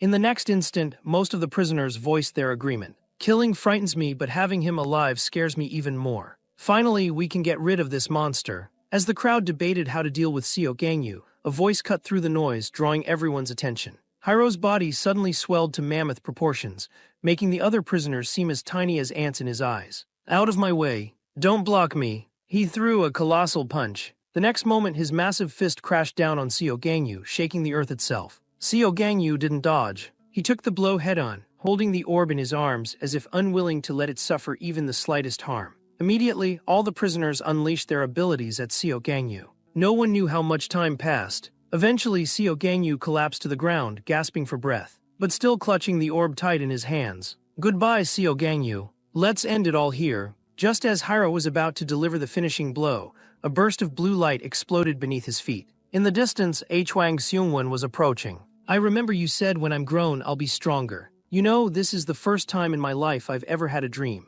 And my dream is to defeat Xiao Gangyu with my own hands. So don't kill him. I'll handle him myself. His words instantly ignited the prisoners' fury. For them, Xiao Gangyu was the greatest threat of all. Just then, an irresistible voice resounded. Everyone listen up. Return now immediately. A series of portals materialized before their eyes. The prisoners filed through, obeying the order. As Huang Xiongwen prepared to leave, he looked back at Xiao Gangyu one last time. Xiao Gangyu, next time we meet, I'll be the one to defeat you. After this battle, 8 third-level prisoners, 5 from the 4th and 3 from the 5th, all escaped thanks to Xiao Gangyu's defeat. No one knew when Kingston had appeared above the crater. Looks like something big is about to happen to this world. As Kingston predicted, before long, the world would undergo a sweeping transformation. After Sinka had transported the prisoners to Alpha World, she recorded a video and sent it to them. This is a brand new world. On behalf of Alpha World, I welcome you. I am the creator of this world, and soon I will be the woman beside Eve. I know you must have questions. What exactly is Alpha World? Simply put, this is the new world we are about to build. Here, no one will struggle to make a living. Whatever you desire, you can obtain. But if you wish to become a member of Alpha World, there are a few conditions you must meet. First, you must possess powerful abilities. Second, you cannot advocate for those with unselected genes. Finally, you must be healthy. Only the healthy are qualified to reproduce. Those with unselected genes will be executed. Over the next month, we will screen for the new humans who will join Alpha World. If you refuse our invitation, you will face ruthless retribution. I hope you will consider carefully. The scene shifted to an empty conference room, tense with unease. As you all must know by now, the Ruculus prison incident has occurred. The meeting will now begin. The woman before us is the mastermind behind the electromagnetic pulse. Her name does not appear in the Hero Association's records. At these words, those present began to murmur among themselves. I can't believe such a major event has happened so soon after the death of the Equality Hero. Just then, a man interrupted the discussions. Before we begin, we need to clarify a few things. Without higher authorization, how could Ruculus Prison Warden Jo Si-yoon delegate the power of execution to someone else? She's just a warden. What right does she have to let another person decide matters of life and death at will? Have you considered the consequences? An older member immediately countered. Given those emergency circumstances, she made the best possible choice. If I'd been in her place, I would have done the same. No matter how urgent, she should have at least made a brief report. You're wrong. Not even a second could be wasted then. At that moment, only Xiao Gangyu could help her. I think even you can agree with that, Elgido. While I do believe giving any individual the power to execute criminals at will is problematic, I can understand the decision. After all, this was an unprecedented situation. Looking at things now, I'm worried civilians will suffer even more. The suffering has already begun. Ever since that broadcast, public order has collapsed. What we need to figure out now is whether this is war or just a prison break. No sooner had he finished than someone slammed their fist on the table. I warned you long ago. These people had to die. Your delays in carrying out executions led to this mess. If this had happened when I was chairman, they would have been put to death already. Unbelievable. You let captured criminals live, and it only causes more problems. Ever since Rayasa became chairman, this world has been going downhill. Immediately, a member of the Harmony Party shot back. When you were chairman, even the heroes under you were mentally unstable. Just look at what Rayasa's done. People who could have been heroes ended up as criminals. You're all lost in your fantasies of an ideal world, blind to reality. At that moment, an authoritative voice cut through the argument. Have you not argued enough? If Rayasa were here, I'd like to hear what she'd say. The room fell silent at once. A moment later, a man got into his car, complaining to his secretary about what had just happened. Ever since Rayasa became chairman, the attitudes of the WSC members have changed completely. The Harmony Party, Fire Department, Defense Ministry, and the head of the Hero Association all advocate peace, while only the World Party and the police support strict punishment. The only neutral party left is the Justice Ministry. Even the president leans toward Rayasa's camp. Right now, the position of Hero Association chairman is vacant. If we install the right person, we can restore balance. That's why I want to choose Seo Gangyu. He may be close to Rayasa, but he's changed now. Meanwhile, in his unconscious state, Seo Gangyu found himself trapped in memories he had long avoided. When he first joined the Equality Organization, he too had asked everyone the same question. When I first joined, I had the same thoughts as you. You'll find your own answers in the Equality Organization. You want me to kill someone with my own hands. Don't be ridiculous. If being a hero means having to kill, I'd rather not be a hero at all. My little sister is a prisoner. She made mistakes, but I believe she deserves a chance at redemption. That's a good question. So let's look at it from another angle. Why must heroes kill criminals? Is it because they no longer have any value alive, or because they've forfeited their right to be human? A hero's duty isn't to kill criminals, but to save them. From this moment on, let's save the world together. Seo Gangyu's heart was in turmoil. Why did everyone leave before giving me an answer? A prison guard's job is to reform criminals. I'm not against the death penalty, but as a guard before they die, I have to make them understand their crimes. The law judges people, and we are the ones who carry out the sentence. That's why we always say a few words before the execution. At that moment, a red rain began to fall in Seo Gangyu's inner world. Hwang Seungwon appeared as well, holding a part of his brother's body. This feeling, isn't it interesting to you too? So much has happened, and everyone is still saying such hopeless things. You should listen to your own heart. In the next instant, Seo Gangyu jolted awake, gasping for breath, as if he hadn't yet escaped his nightmare. Just then, a woman's voice rang out. You're finally awake. Seo Gangyu, are you all right? When Seo Gangyu saw who it was, surprise flashed across his face. I'm sorry. I should have helped you. But because the warden hid the truth, I couldn't get there in time. Seo Gangyu replied calmly, it's fine. Even if you had been there, you couldn't have helped me. I heard about your mission in the prison. Did you really execute those criminals? Seo Gangyu was silent for a moment, anger surging within him. I should have killed them all, but I couldn't do it. Lippis, did you come to persuade me not to kill? If so, you can leave. I'm no longer a hero. Lippis was stunned, quickly trying to explain her true intentions. We need to reorganize the team and choose a new leader for the Equality Organization. For now, I'm acting as the association's chair. After everything that's happened, we need new leadership. So we hope you, as a former member of the organization, will take the position. Didn't you hear me? I said I'm not a hero anymore. Once I recover, I'll do what I think is right. Lippis tried to persuade him again, but was interrupted by an elderly voice. Seo Gangyu was right. The speaker was none other than Yudarati, the former chair of the Hero Association. I came to talk to you about becoming chairman, but it seems there's nothing left to say. I wish you a swift recovery. Lippis, let's just wait and see how things unfold. Lippis was frustrated. Do you really think anyone will choose you? Yudariti only gave a meaningful smile. We'll see about that. Lippis still wanted to persuade Seo Gangyu, but he coldly asked her to leave. A moment later, Yudariti got back into his car. As expected, everyone's trying to build connections. I think in the next few days, more people will come looking for Seo Gangyu. Organizations like theirs have become too dependent on powerful individuals. The WSC will probably discuss Seo Gangyu's executions, and even whether to give him the authority to carry out death sentences. By the current law, what Seo Gangyu did doesn't stand up in court. If that's the case, what will you do? The scene shifted to a WSC meeting. If the law is clear, then we must punish the warden of Ruculus Prison. This was a special situation. Even if my subordinates did the same, I would choose to look the other way. There's no point arguing any further. All you ever do is talk about ideals. Idealism. I've already provided a solution. The Fire Army and the Hero Association will join forces to apprehend the criminals and hand them over to the law. At this, Yudariti spoke up loudly. That's your solution. That's utterly absurd. Bezit intervened, signaling Yudariti to offer his opinion. Yudariti proposed, let's hold a national referendum. Let the people decide whether Seo Gangyu should be granted the power to execute criminals. As expected, Yudariti's proposal sparked a tremendous uproar. He said this way everything will become much clearer, and there will be no need for endless arguments. Everyone here is working for the good of the people. I think you should all be able to accept this approach. However, Einheit disagreed. He believed that letting the masses decide such a question by referendum was extremely risky. Yudariti, seeing this, began to mock him. I understand why you're against it. Because you're afraid you'll lose the vote. The two continued to argue until Bezit stepped in again, urging everyone to respect the outcome of the vote. 2 weeks later, the secretary announced the results. 88% in favor, 12% against. Upon hearing this, Yudariti gave a satisfied smile. The secretary summarized the supporters' views. They believe this incident was a declaration of war. The enemy must be eliminated completely. These opponents are not bound by reason. The law has no effect on them.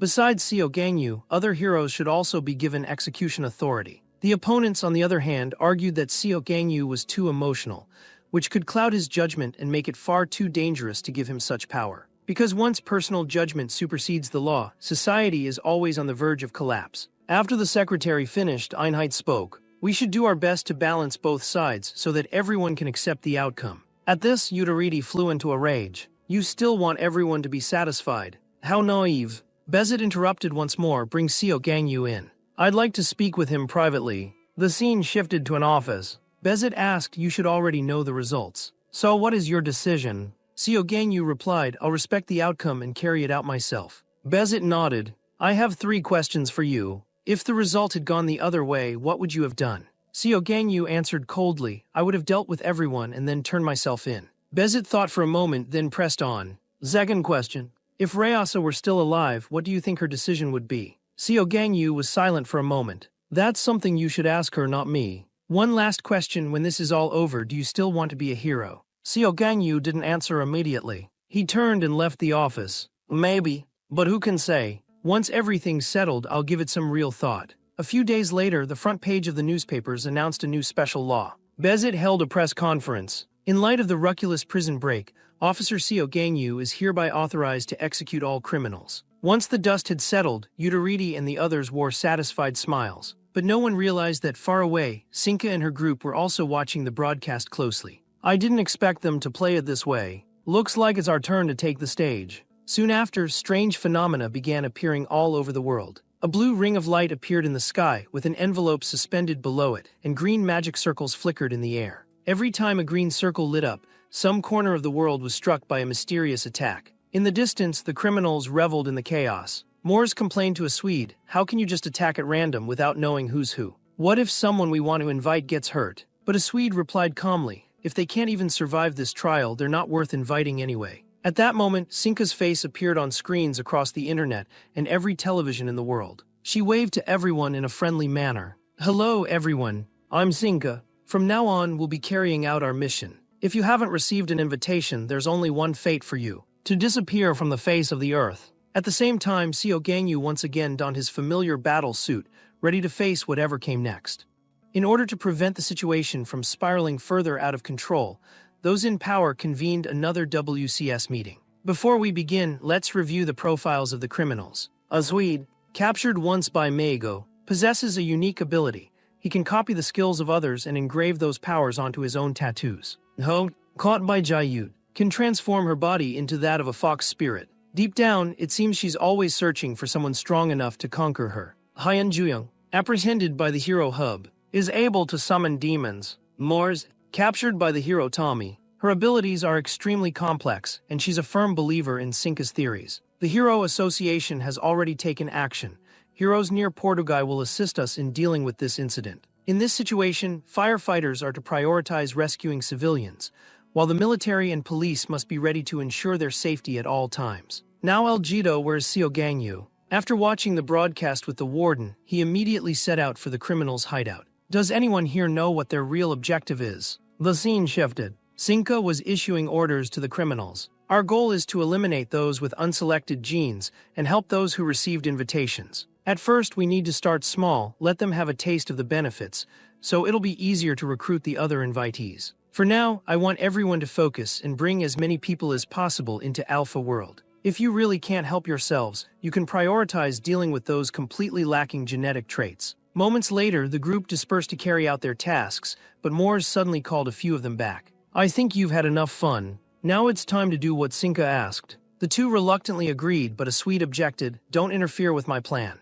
As long as I keep wrecking the city, the people we want to invite are bound to show up. So you're going to go against Sinka's orders. And if I am, what are you going to do about it? As the two argued, Hyun Juyong began chanting a spell. In the next instant, a bizarre giant bird materialized out of thin air. Moores, just give it a rest. Even if you tell him to stop, he won't listen. A Swede, when this is over, I'm reporting your behavior to Sinka. A Swede only shrugged, suit yourself. No sooner had he spoken than he activated his ability again. Even after leaving prison, nothing feels different. It's boring. No matter how much I destroy, my power doesn't grow. Cursed powers really are pathetic. Looks like I'll just have to keep stealing abilities. Lost in thought, a Swede suddenly noticed a massive monster looming overhead, which in the next second came crashing down toward him. He easily blocked the attack using Mago's ability. You've been out of prison all this time and you haven't changed a bit. Didn't you learn anything in there? Recognizing his opponent, a Swede sneered, did you give Mago a proper burial? Meanwhile, in a classroom at the Ispan Biotech Center,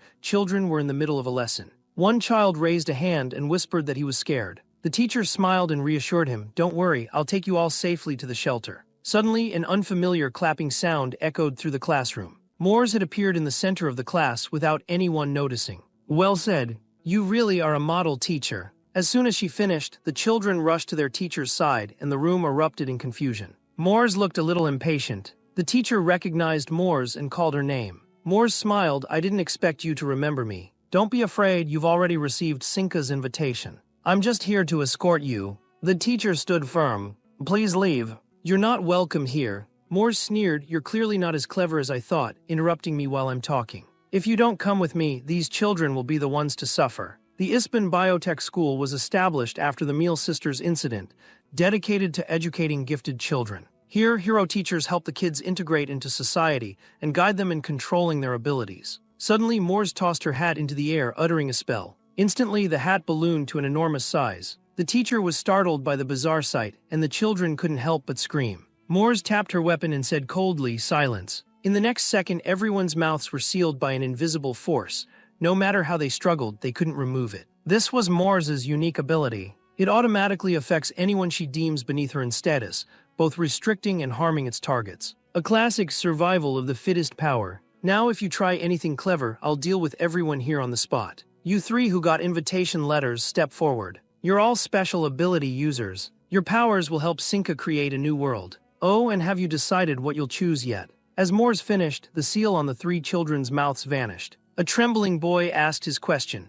Is the person you're talking about the one who appeared on TV before? Moores nodded, taking the opportunity to praise Sinka. But before she could finish, the boy flatly rejected her. That woman said she'd get rid of everyone without powers, right? But I have lots of friends without abilities. I'd never hurt them. The two children beside him spoke up to back him up. The kids then began to mock Sinka fiercely, and Moore's face grew darker by the second. Suddenly, a strange energy appeared beneath the children's feet. At the same time, butterfly-shaped marks formed on their necks. As Moores activated her power, instead of the children being injured or killed as expected, they were unharmed. It was the teacher behind them who coughed up blood. This was his special ability. He could absorb damage inflicted on gifted children and transfer it to himself. Seeing this, Moore's eyes lit up with delight. Now I understand why you were invited. Your power is perfect for a bodyguard. With you around, that's like having an extra life. But the man didn't respond, instead changing the subject. We know everything about you, Moores. Something happened to you when you were young. Before he could finish, Moores cut him off. I suppose you heard about my past from her. But it's not polite to discuss a lady's history. I didn't come here to chat, I'm here to select talent for the queen. If you're willing to hand over the children, I'll let you go. The man refused without hesitation. I won't give up a single one of these kids. Moores didn't understand and pressed for a reason. Because I'm a teacher. A teacher's duty is to protect their students. In truth, this man had once belonged to the Hero Association, with an extraordinary defense ability. He could withstand attacks from even B3 or B4 level criminals, and was always regarded as a first-tier hero. But everything changed when Yudariti became chairman. How long do you plan to be a punching bag? We don't need heroes who only know how to take hits. In Yudariti's eyes, the man's power couldn't eradicate evil on its own. Later, when Ryasa became chair, she approached the man. There's a better role for you. As a teacher, you can still be a hero. Ryasa's sincerity made the man feel respected, and in the end, he chose to become a teacher. Here's what I hope. You can try to talk to these kids. You're their teacher. They're more likely to listen to you. The man didn't answer directly, instead murmuring to himself. Moors, the world is changing. Powers appeared and war soon followed. Society has already collapsed. Countless people have sacrificed their lives for stability. If that madwoman's delusions really come to pass, our world will fall into chaos again. Moors was enraged by his words and told him to shut up. Chaos or collapse, it's none of my concern. The man calmly responded, if society really collapses, there will only be more and more children suffering like you did. Moors's brow furrowed at this. You bastard, just how much do you know about me? As I said, I know everything. Enough. Shut your mouth. As soon as Moors gave the order, iron nails began to rain from the sky, shooting wildly toward everyone. You keep spouting nonsense, thinking you know it all. Now I'm in a bad mood, so you're all going to die here. At that instant, a massive foot came crashing down on Moors's head, pinning her firmly to the ground. B3 level criminal Moors, bring out that madwoman. Madwoman? You don't mean the queen, do you? That's right. I mean her. And you as well. Moors exploded in a fury, cursing and raging with anger. At that moment, an enormous magic circle appeared beneath Seo Gangyu's feet. In the next second, chains rained down from above, binding Seo Gangyu's limbs and neck tightly. Yet Seo Gangyu remained calm and indifferent, completely unfazed. With a slight movement, the chains shattered instantly, and with a single punch, he smashed Moors into the ground once more. Witnessing this, the teacher was stunned by Seo Gangyu's power. Don't just stand there. Get the children out of here now. The teacher gave a wry smile. I'd love to, but Moors's magic still hasn't been lifted. Hearing this, Seo Gangyu landed another blow on Moors. Now Moors's breath was faint, her magic gradually dissipating, and at last the teacher and children were able to move freely. Go.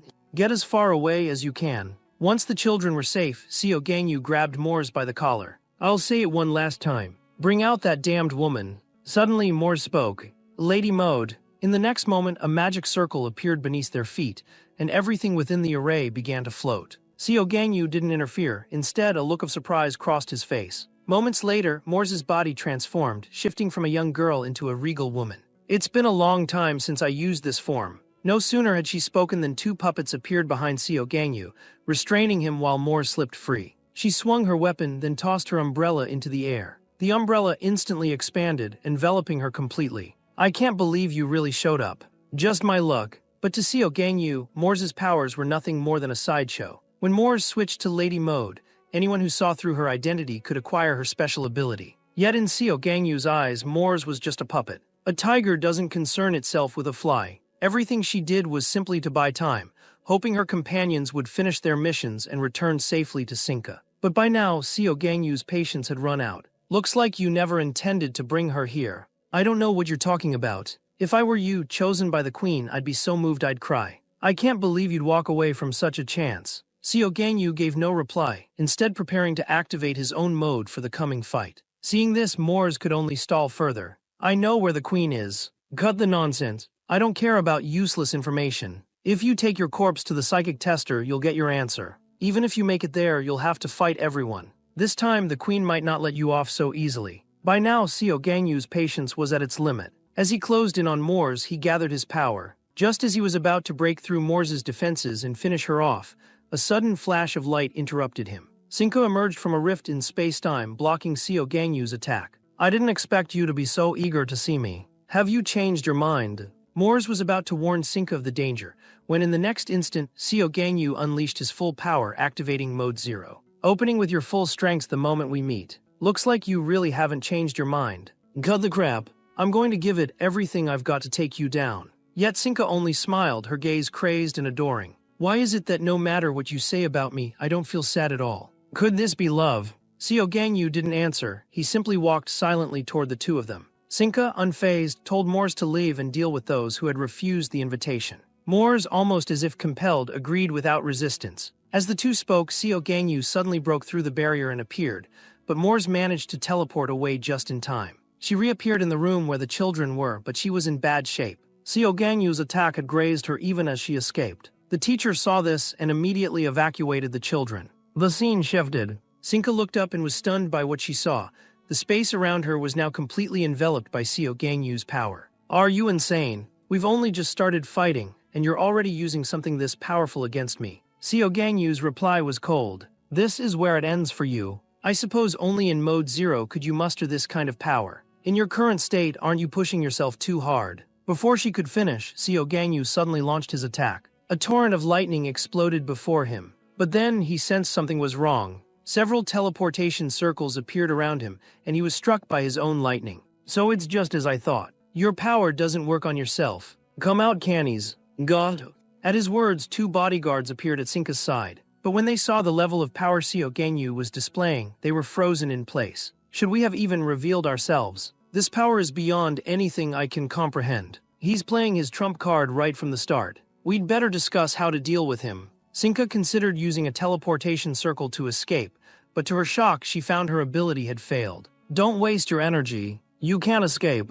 This is my domain. Your journey ends here. Once you enter, there's no way out. Sinka gave a bitter smile. That's just ridiculous. At that moment, lightning crackled fiercely across Seo Gangyu's body. His fist struck Sinka's shield and the barrier began to crack. Seeing this, the two bodyguards prepared to use their full strength. Miss, I think you should remove your restraints on us. I promised Hwang Seungwon that when he grew up, I'd let him take down Seo Gangyu himself. But now, if we want to get out of here, we'll have to defeat him first. I hope Hwang Seungwon will understand. Just as they were about to release their full power, their faces twisted in pain. Sinka looked up and suddenly noticed a strange change in Seo Gangyu's domain. An old, chilling voice echoed throughout the space, sending shivers down everyone's spine. No one in this world can stand against me. It doesn't matter if there are dozens, hundreds, or thousands of enemies. They are no threat to me, because no one dares to oppose me. If you stand against me, you stand against the world. This is what it means to wield matchless power. How about it, Seo Gangyu? Don't you want to become the one and only, the unparalleled?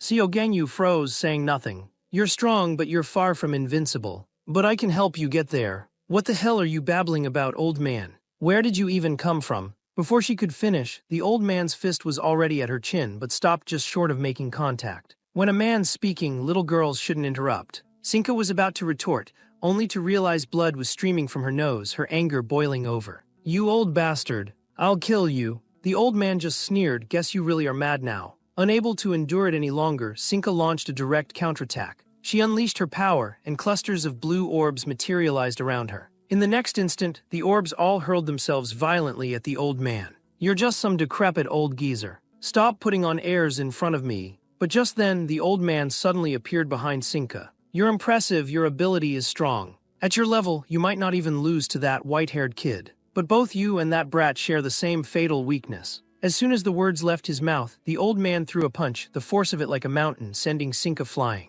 In midair, Sinka coughed up blood again and again, left battered and humiliated. You really are formidable, but you rely too much on your powers, and never bothered to train your bodies. Let me show you what true strength really is. At that moment, teleportation circles began to form around the old man. Just then, Gato suddenly appeared, launching a sneak attack. The old man blocked it disdainfully with his hand, but Gato suddenly unleashed a burst of power, sending the old man flying with a powerful kick. Interesting. Your subordinates have trained well, but they're still lacking something. Off to the side, Seo Gangyu watched the fight in silence. The old man's sudden arrival had caught him off guard, but after observing for a while, he quickly made up his mind. He decided to join forces with the old man against Sinka. The scene shifted. Bezit stared at his secretary in disbelief. Did Kingston really show up? Yes, we've already contacted Seo Gangyu and he confirmed it. Kingston has always acted in secrecy. Looks like he set his sights on a new target this time. If his target is Seo Gangyu, could he be in danger? After a round of debate, everyone agreed that Kingston would not harm Seo Gangyu. But there may be someone else here with a different agenda. With that, his gaze drifted over to Yudareti. Meanwhile, Moores finally voiced the question that had been bothering her. Why do the kids' textbooks have files on me, including the part of my past I least want to talk about? It's not just you. We have detailed records on every inmate from Ruculus prison. It's simply to help us understand you better. A long time ago, when Reyes and Mago first finished building the school, a guard came to us. He had only one request: make criminology a required course. That's why we know you all so well. Moores just sneered. How ridiculous. Since you know my past, what do you think? The teacher was about to answer when another voice cut in. Professor, you haven't changed a bit. Why bother talking to a beast? Listen up, kids. Everything you've been taught is wrong. Today, I'm giving you a real lesson. Remember this: a person doesn't become a criminal just because of their circumstances. People swayed by emotion claim that criminals are made by their upbringing or by society, or even think they're born that way. But that's nonsense. They're just outcasts like cancer cells, and all we need to do is cut the cancer out. Uteridi barged into the school, showing no mercy as he hurled insults at Moores. So you think I'm a cancer cell? In reality, people like you are the real problem here. Shut up. Your excuses make me sick. Let me say this one last time. If you'd been born in another country, you'd still have ended up a worthless piece of trash. You never should have existed in this world. Moores, furious, shouted at him to stop, but Uteridi ignored her and kept sneering. The pain you're feeling now is nothing compared to the suffering you've inflicted on others. It's getting late. I'm going to make you hurt as much as I can. Take some time to feel what your victims went through. I've got other business. 10 minutes is all I need. Seeing this, Moores immediately shifted into combat mode. A flash of blue light, and Uteridi's figure vanished. In the next instant, his fist smashed into Moore's abdomen. The force of the blow made Moores cough up blood. She quickly tried to recover and unleash her powers, but it was useless. Uteridi struck again at a speed too fast for the eye to follow. At the same time, he activated his acceleration ability. Blue light flickered. His speed was unbelievable. In an instant, Moore's body was covered in bruises from his fists. Then Uteridi grabbed Moore's head between his hands and drove his knee into her face, again and again. Her teeth were nearly shattered. Can you feel pain now? Not enough. Not nearly enough. Before he even finished, Uteridi landed another vicious kick. At last, Moores managed to break free of his grip and tried to use her powers. A few puppets appeared behind Uteridi, but he only glanced at them with disdain. A flash of blue, and all the puppets collapsed useless. Uteridi ramped up his power again, accelerating to 4 times his normal speed. His fist slammed into Moore's face, distorting her features beyond recognition. She was sent flying several meters. Before she could even hit the ground, Uteridi appeared behind her like a ghost, driving his elbow into her back and sending her soaring skyward, as if determined to shatter her bones. But it wasn't over. With a sudden burst of strength, Uteridi pushed off with his feet and leapt into the air. A relentless barrage of blows rained down on Moores. She was utterly helpless, a punching bag in midair, unable to fight back. With everyone watching, Uteridi slowly brought his hands together and sent a tremendous force crashing into Moore's abdomen. The blow landed like a cannon, the dull boom shaking everyone to the core. When the smoke cleared, Moore's face was so mangled she was barely recognizable. Hurts, doesn't it? But this is only what you deserve. It's not enough. The pain you and your kind have brought to victims and their families goes even deeper than this. 3 minutes left. At that moment, Moores finally guessed Uteridi's ability. You can accelerate time. That's right, just as you thought. I can manipulate time for myself and for anything or anyone I touch. Which means I can slow down your time whenever I want, and then torture you slowly, letting you die in endless agony. After that, Uteridi began torturing Moores with his ability. To outsiders, only 30 seconds had passed, but to Moores, the agony felt like a century. Now Moores was utterly unrecognizable from the torment. What a pity. If I had more time, I'd make your suffering last even longer. Just then, Moores suddenly burst out laughing. Uteridi, hearing her laughter, looked puzzled. What are you laughing at? So scared of dying you've lost your mind. I am afraid of death, but that's not why I'm laughing. I just never thought I'd fulfill my mission this way. What are you talking about? As long as I die, everyone affected by my power will go to hell with me. At these words, everyone present felt a chill run through them. Uteridi glanced back over his shoulder, deep in thought. The scene shifted. Kingston squared off, ready to face both Gatto and Canis. The two charged at Kingston together, but he easily blocked their attacks with his bare hands. His counterattacks were swift and direct, every punch landing like lightning, leaving a flurry of marks on their bodies. At this point, Gatto's eyes were blazing with fury. In a flash, he appeared right before Kingston. But before he could touch him, Kingston's hand was already poised above his head like a blade. With a twist of the wrist, Kingston slammed Gatto to the ground. Canis quickly shouted for him to remove the collar. But before he could finish, Kingston's fist smashed into his face. You two really think too highly of yourselves. You think your powers are so great you need collars to restrain them.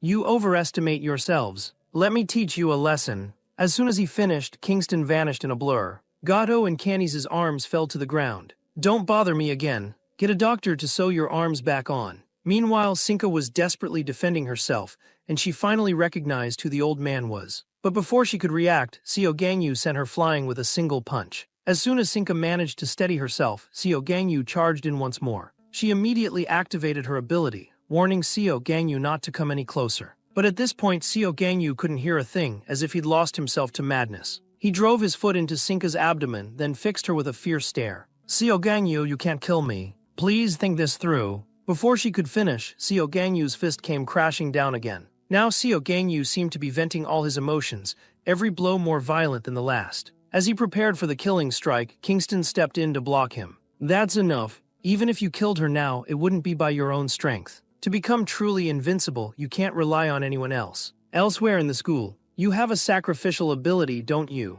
That's right.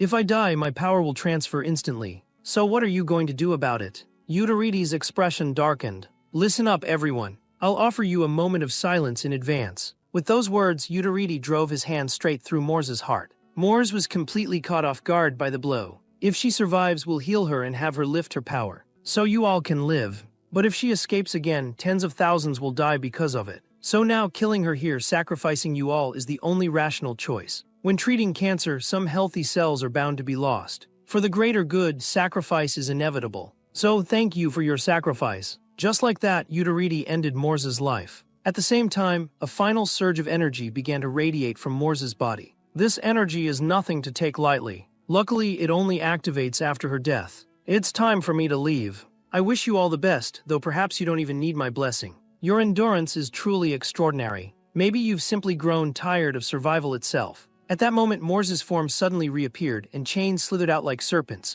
lashing toward everyone in the room. In the blink of an eye, iron shackles clamped around every person present. The children, terrified, erupted into chaos. The teacher could only keep trying to soothe them. Don't be afraid, children. You're going to be safe. Hearing this, Moores looked genuinely confused, unable to understand where the teacher's confidence came from. What nonsense are you talking about? Go ahead and use your power. You're not taking these children. If anyone can go with you, it's only me. Meanwhile, the battle between Seo Gangyu and Kingston had begun in earnest. Seo Gangyu launched a thunderous punch, but Kingston blocked it effortlessly. With power like yours, you might truly walk the path to invincibility. Suddenly, Seo Gangyu flickered and appeared in front of Sinka, but once again, Kingston intercepted the attack with ease. Are you underestimating me? Why don't we have a proper talk? But Seo Gangyu had no intention of stopping, throwing another furious punch at his opponent. Young man, I understand how you feel, but you can't let your emotions dictate your actions. Kingston swung a fist. Seo Gangyu barely managed to dodge, tipping his head back just in time. In that instant, his eyes froze. His proud domain had been shattered by Kingston with almost no effort. Even Sinka was stunned by the sight. Little girl, now's your best chance to run. She looked stung by the remark, as if her pride had been wounded, but for the sake of survival, she begrudgingly fled the scene with her two bodyguards in tow. Seo Gangyu didn't try to stop her, he just stared after her departing figure. Now it's just the two of us. Let's have a real conversation. But Seo Gangyu seemed possessed, charging at Kingston like a madman. Facing Seo Gangyu's wild assault, Kingston simply smiled as though he saw through everything and calmly raised his guard. The scene shifted to a strange, isolated space. You might not understand why I was so sure of what I said. It's because the only thing I'm good at is defense. At first, I didn't even like my power, but after talking with Rayasa, I realized my ability is essential for society. I'll do everything I can to shield these children from harm. Why do you do it? Just for them. At this, the teacher smiled. Didn't I tell you before? I'm a teacher. My duty is to protect the children. Maybe you can't understand us because we come from completely different worlds. You grew up among filth, molded into a machine for killing, your life long but never your own to choose. You became a puppet, tied to someone else's grand plan, forced step by step down the wrong path. After I die with you, I'll set right everything you ever learned wrong. Just as I said before, a teacher's duty is to dedicate their life to the children. So when I became a teacher, I was already prepared to sacrifice myself. Children, when you grow up, I hope you all become true heroes. Because you are our future. As he spoke, rage twisted Moore's face, for the words dragged her back to her own childhood. I am your teacher, your guide, and you are our future. So are you ready to offer yourselves for me? With this, Moore's story truly began. At the orphanage, Moores was chosen by Taelum, along with a group of other gifted children, and invited to join Taelum's academy. Children, from now on, I am your teacher. In the future, I will become queen of this world, and you will all study here, becoming my most loyal warriors. From this moment, I want you to pay close attention in class." After that, Mors and the other children spent their school years together. For years, Talum taught them how to use their abilities to kill, constantly molding their minds and brainwashing them. Of all the children, Mors grew the fastest and earned Talum's special favor. She became class monitor and also Talum's weapon, tasked with punishing any classmates who broke the rules. One time, as Mors was about to rest, Talum called out to her, "Wait, Mors, how does it feel being class monitor?" "Teacher, I'm not sure, but every time I punish those unqualified classmates, I feel sick inside." "Mors, do you like insects?" "No, I hate bugs. When humans see lower forms of life, it's instinct to feel disgust." "That's normal. But over time, if your classmates gradually become more human, you'll slowly get used to that feeling. So keep working hard, Mors. I believe I made the right choice making you class monitor." The scene shifted. Years passed. You've all been at this school a long time. A year from today, you'll come of age. That will also be the moment I seize control of the world. After that, all the children strove desperately to complete every assignment Talum gave them, no matter how difficult, always giving their best. But then an unexpected accident shattered everything. No one knew how long had passed. Someone who had always been by Talum's side was suddenly gravely injured. "Why didn't you just kill him outright? Were you so tired last night? Why don't we just have an early night tonight?" The woman's expression soured. "That depends on my mood." Scene change. Talum was dead. The ones who killed him were the couple from before. Udariti warned us to be wary of him, but this woman was far too weak. Who would have thought she'd build a school and turn the children into rebels? Looks like we'll have to pay her school a visit ourselves. If we don't, Udariti is bound to hold us responsible. Soon the pair arrived at the school and gathered all the students together. Due to special circumstances, this school is now closed. When the students saw Talum's corpse, panic swept through them. Immediately, they unleashed their powers and attacked the couple. Hilo merely snapped his fingers. In the next second, all the charging students were flung back by a powerful force. Watching this, Clark sighed. She really did pour her heart into teaching these kids. She must have spent so much time and money just to help them fit into society. But now they're nothing but walking weapons. Time bombs waiting to go off. No one can tell when they'll explode. What do we do with them?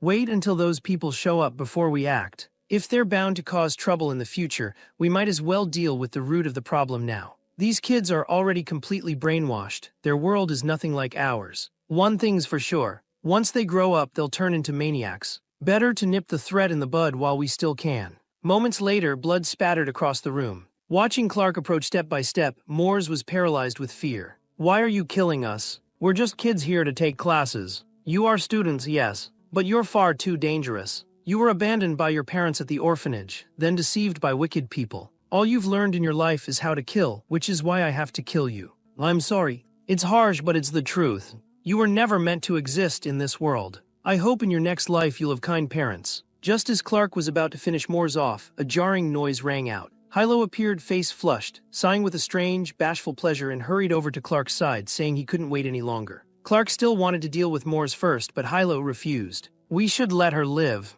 In this bloody room there's a dying child. Doesn't a scene like this excite you?" Clark paused for a moment, startled. "You really are an impatient little bitch." As soon as the words left his mouth, the two of them fell into a frenzied kiss. Meanwhile, Mors scrambled desperately for safety. She didn't know how long she crawled, but finally she managed to escape the two. She was now utterly alone with nowhere to go. For a long time, Mors wandered aimlessly without purpose. One day, someone called out to her in a city. "You're one of Talum's students, right? Come with me. Let's fight for our ideals together." From then on, Mors followed that person, fighting in countless battles, large and small. In those battles, she killed many people. But the good times didn't last. He was eventually killed in action. At the same time, Mors was captured by the hero Tommy and sent to Ruculus prison. Time passed until one day a portal appeared in Mors's cell. "Mors, you weren't wrong. The world is what's wrong. When I become queen, I'll make this world right. Then you'll finally belong here." The scene shifted back to the present.